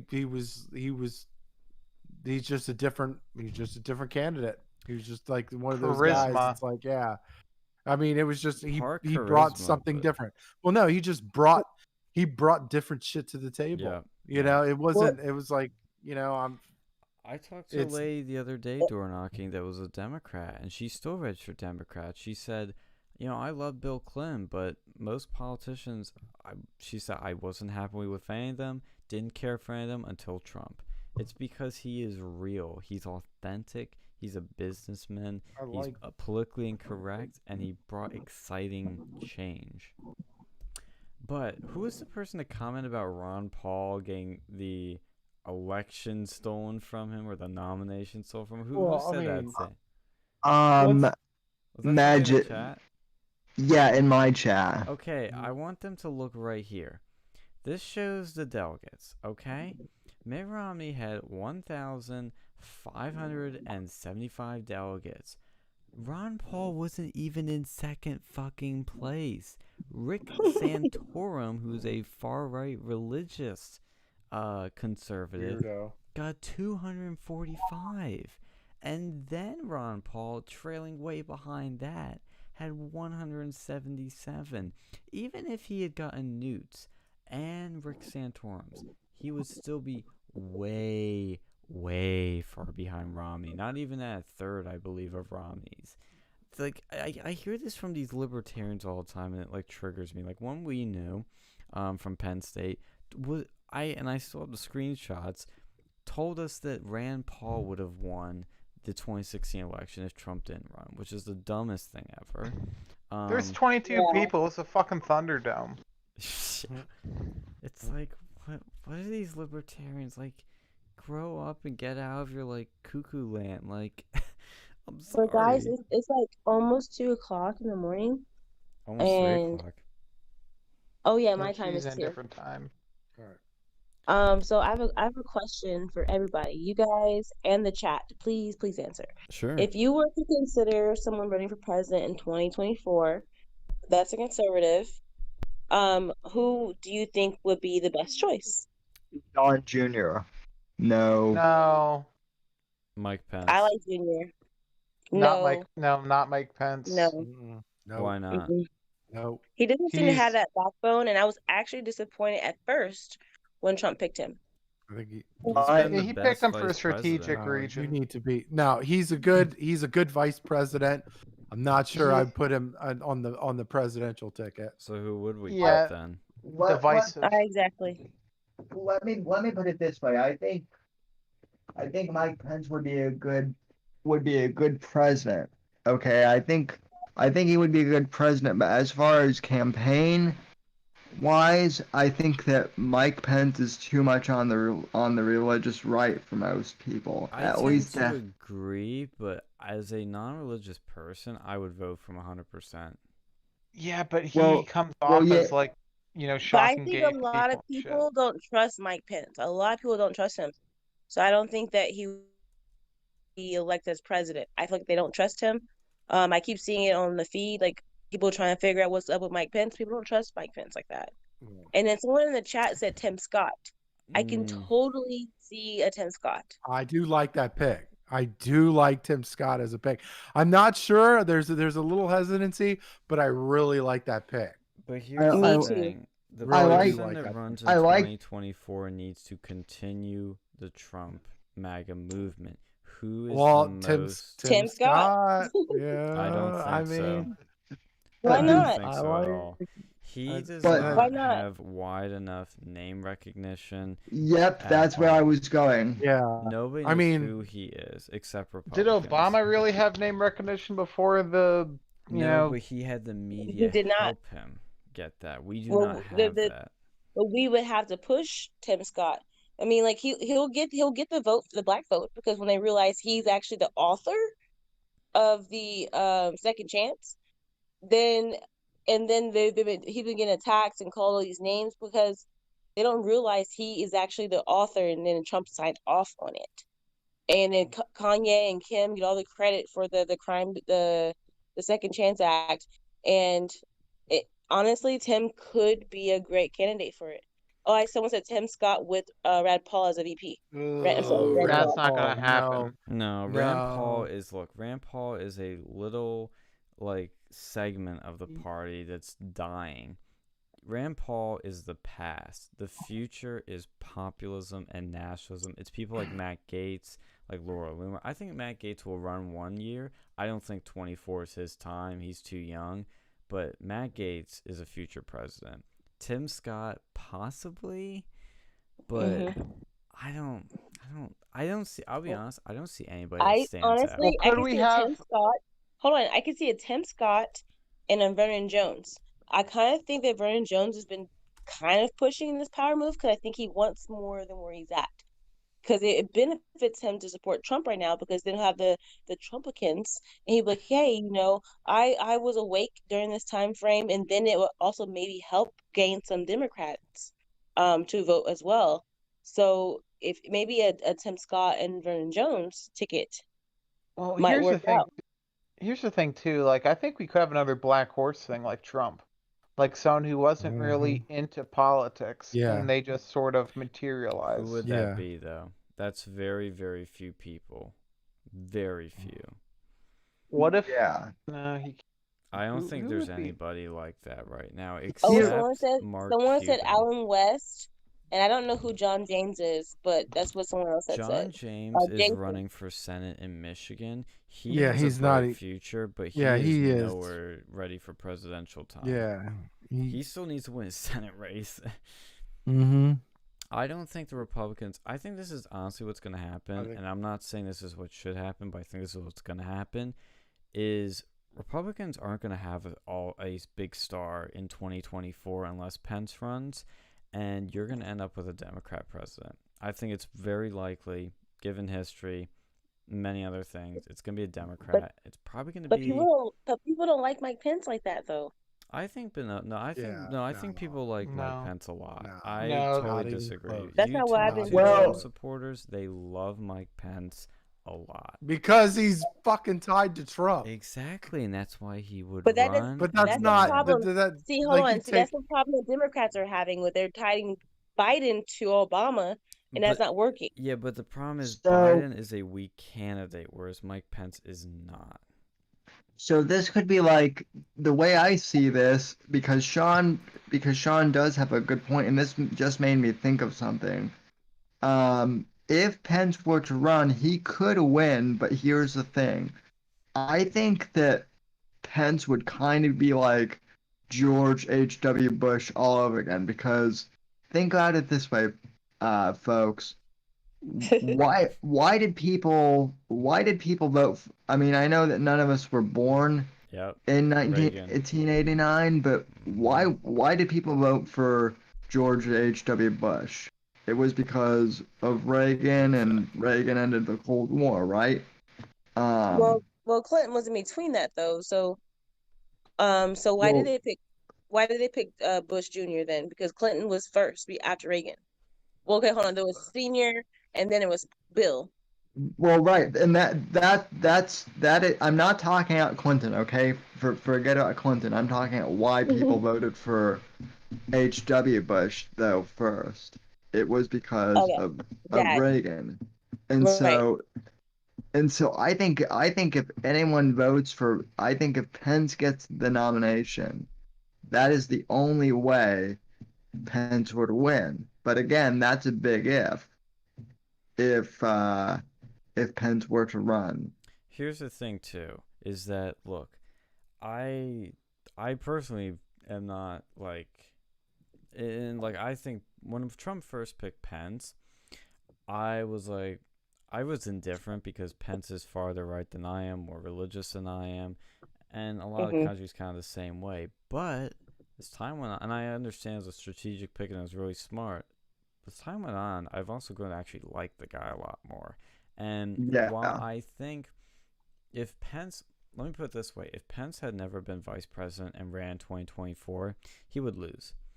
But if he does run 2024, he's an automatic front runner, nomination locked in. And I it's only don't because know. of Trump. And look, Pence, I think, is a smart enough guy to know where the pulse of the country's at. He is more religious than I would take. But so is Mitt Romney, and Mitt Romney won the nomination. I'm not saying Pence would win the general. He probably would, maybe. I don't know, actually. I really don't know, actually. But he would win the nomination. If we could get Mitt fucking Romney to get the nomination, we could get Mike Pence the nomination. I think there's a good chance it's within the Trump family. Yeah, I honestly think if it's Junior, I'll tell you why. I think it's Junior. No, people don't like. Interestingly enough, Junior, according to Mike Cernovich, has no interest in running for president at all. We'll see if that's true. I don't think that's true. Yeah. This is why I don't think it's true. Cause but that's Mike Cernovich. I mean, Donald Trump didn't want to run for president. Yeah, but he did. Felt like. Yeah, he did. He did it actually once before too. He had made it quite clear in 2012 too. He was thinking about running. That Roger Stone had been with him for years, pushing him to run, and they'd been talking about that. Has been. I remember even in 2012 when we thought he was going to run and we were hoping for it. Trump had the eye on the prize for a while. Don Jr., I can't read it. He could. He might not, but Cernovich says no. And Sean, have you listened to or read his book Triggered? Have you listened to Triggered or watched it? Read it? Not yet. That might be the reason why you don't think he would run. Because it sounds to me like he didn't say he would run, but all these books he's putting out, I'm kind of thinking like there's kind of a setup, like he's pulling it up so he can run. Because people like kind of like talking about, oh, I want Ivanka to run, but like Junior, people are chanting his name for 2024 in the rallies. I think 2024 would be a bit up. too soon for him because he doesn't really have, like, Trump built his business, and so that gives him a strong backing credentials to run without political experience. Don Jr. inherited it. I mean, I'm not saying to degrade him or anything because he's amazing. I love the guy, and he's a patriot, but he didn't build what Trump has, so he doesn't have this strong credibility of an outsider just yet. It's just he needs a little something else, and I don't know what that would be, but he needs a little something else to prove he is a strong businessman, because a lot of people just see him as the son of Trump that kind of inherited what his dad has. Trump is the builder. He's stronger on 2A though. That's another reason why people love him. He's stronger on 2A, like the bump stocks and stuff. Like he is way more he is more pro-gun, yeah. Yeah, so I think that will also help him win. And then, Trump has his family all helping him and backing him up. So would Junior. So people are going to assume and think this will be the same team. Yeah, and I think, look, I know Don Jr. has thought about running for president. There's no way he hasn't. But will he do it? I don't know. I really don't know. I really can't read it. And Kimberly making moves and being his girlfriend, she might see some potential in him too becoming a president. I don't know. I did not realize that she was the ex-wife of Gavin Newsom. That kind of throws me off. That threw me off. I don't know. I don't know. Like, I understand people can change their minds, but I just feel like I can't trust anybody who came over there. I don't know. Don Jr., I'm not saying you should break up with her, but like it's kind of like a little red flag. That's it. Second. Here's what I think matters the most for who are on 2024. What is Trump's legacy gonna look like? Is he gonna be remembered as a good president, or are people gonna want to disassociate with him? And I don't think I don't know yet. We don't know that yet. No, they want more. They want more. The base is so fired up right now. So if I say 4 years, if I say this, who's going to disagree with me? Okay. This RNC. First off, the RNC was a wild success, but I have to say that Kimberly Guilfoyle speech, that might have been the most cringe moment of the fucking RNC. It was cringe. It was like she was at a rally. It was pretty cringe. It was like she was at a rally, but it wasn't a rally environment. I mean, it was bad. I was like, it wasn't no good. fucking way. The only thing I saw was the memes from it, and I was like, oh boy. It was bad. It was bad. It was bad. I mean, thankfully, the Republicans, every Republican after that pretty much nailed it the rest of the way. But like, yeah, that was bad. I just it was she's bad. used to like the rally environment and her yelling and stuff. That would have worked perfectly for a rally, but it was just not perfect for the She was kind of off.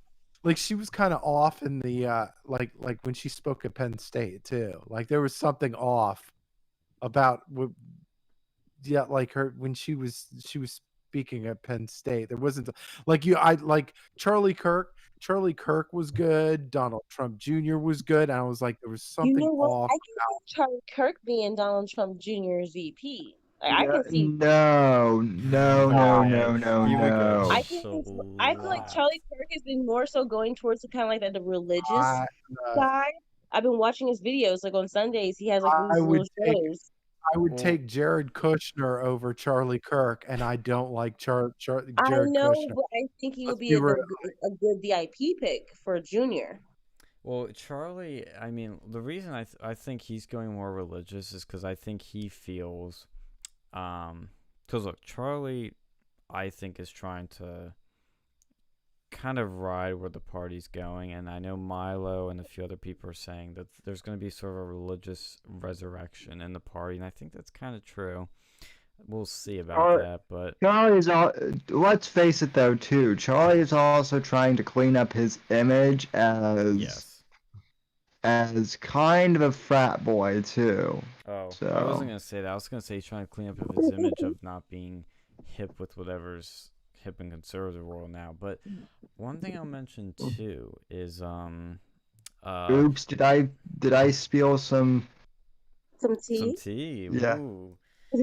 See, he does kind of gives me some fratty vibes. That's interesting. I don't know. He What do seems you guys think about Ivanka and Candace Owens' ticket? So no. Candace That's would not need gonna happen. yeah, Candace is gonna I mean, run for probably some like Ivanka, congressional Ivanka's seat. amazing. Ivanka's amazing. I'm not gonna lie. She may be one of the most amazing women ever, but like like they're gonna go after Jared Kushner hard. They're already going after him because with being part of Trump's, like advisory group, and like if he was if he was the Is that Ivanka's husband? first Yeah. Okay. that would be really not like I don't know how the public would take that one. Well, here I found the- something that's from That'd be one where Jared Kushner might basically drag Ivanka down. Like Yeah. Well, if Ivanka ran and Jared Kushner were involved, and I hate to say this, but the JQ people would come out of the fucking woodwork if Ivanka ran. I don't think she'd run. I think she has some aspirations, but I don't know what they are. Candace, I think, will definitely run for some sort of public office at like a congressional seat or something. Depending on where it is, she could easily win it. But we'll see. I will say, to back up what I'm talking about, and take this with a grain of salt, just again, but it is for food for thought. In what was last month was August 14th, 2020 article from Newsweek. Mike Pence leads Donald Trump Jr. by 14 points in 2024 Republican primary poll. Like I said, take it with a grain of salt because it means what was that? What does that mean? They did a poll among 2024 potential Republican candidates for a primary, and they found that people had Mike Pence had a 14-point lead over Don Jr. in the poll. 31% Republican response said that Pence would be their first choice in the 2024 race. 17%. Fake news. 17% said they'd choose the president's son. But like I said, this means nothing because it's not 2024 yet, so a lot can change. And it's a poll. But and it's a poll. It is a poll. But look, I think people like Mike, and he would be the strongest contender coming out of a Trump to double year of 8 years to run for president. I keep hearing people prop up Nikki Haley, which I think is the dumbest fucking idea ever. Because nobody actually likes her. She is a neocon, and she was a never Trumper until she had to support Trump. Yeah. Oh, you guys, I want to point this out too. I was going to say this earlier, but I couldn't remember what I was going to tell you guys. These people who are walking away from from the Republican Party and going to the Democratic Party, I think there's a lot of factors involved in that. But I think one of the main factors is they will not be reelected as a Republican because people are they support Trump so much. That's another sign people just think about. These rhinos know that they have not been, answering to people who voted for them and doing something different. So they know they're not going to get reelected. So they're going to go to the Democratic Party, right? So I feel like that's kind of why there's more of like a small percentage of the rhinos going to the Democratic Party, is because they know that they're not going to get reelected because they're rhinos. Oh yeah, it's like Justin Amash fled the scene. All these people fled it because they know, yeah, you're fucked now. Like Amash, I remember, was like, after he voted to impeach Trump, or even before that, when he was like talking about it or saying it should be, dude, he plummeted. Everybody started to hate him. not even the libertarians want anything to have to do with him now, and that should tell you something. Well, actually, I know some libertarians actually donate to his campaign before he even like dropped out. Dang. I'm like, what are you doing? Get a refund. Get a refund. Of course. No refunds from Mr. But- Amash. But anyway, guys, it is 3 a.m. here, so do you guys Yeah, think so maybe we should wrap it up. Yeah. Someone's a king. Yes, that's a So- good idea. We should wrap it up. Is like comments are going Milo for press secretary 2024. We can only dream. Candace will be press secretary.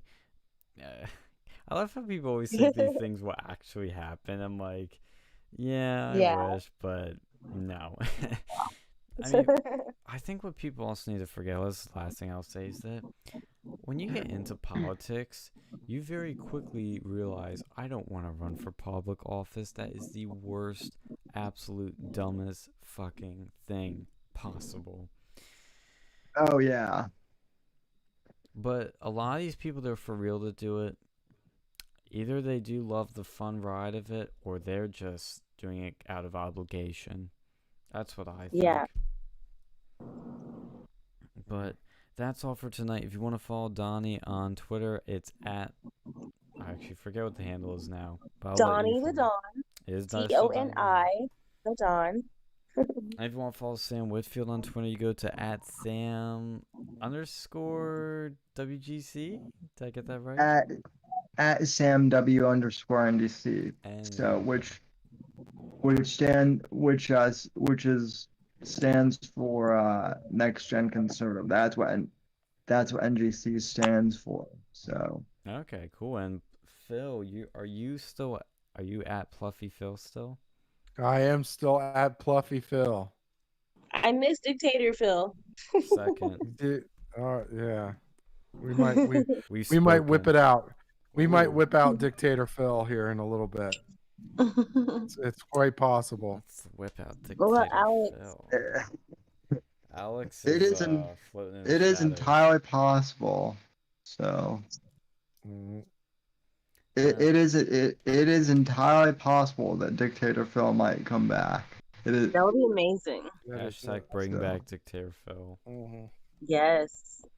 Well, again, that's it, guys. Have a nice night and enjoy your Labor Day weekend. And don't do anything stupid and catch the Wu flu. So remember, wash your hands. Later, God- Gators. Take Bye. care. Love you God, guys. freedom, legacy in that order, and God bless, folks. God bless America. Wash your hands, America.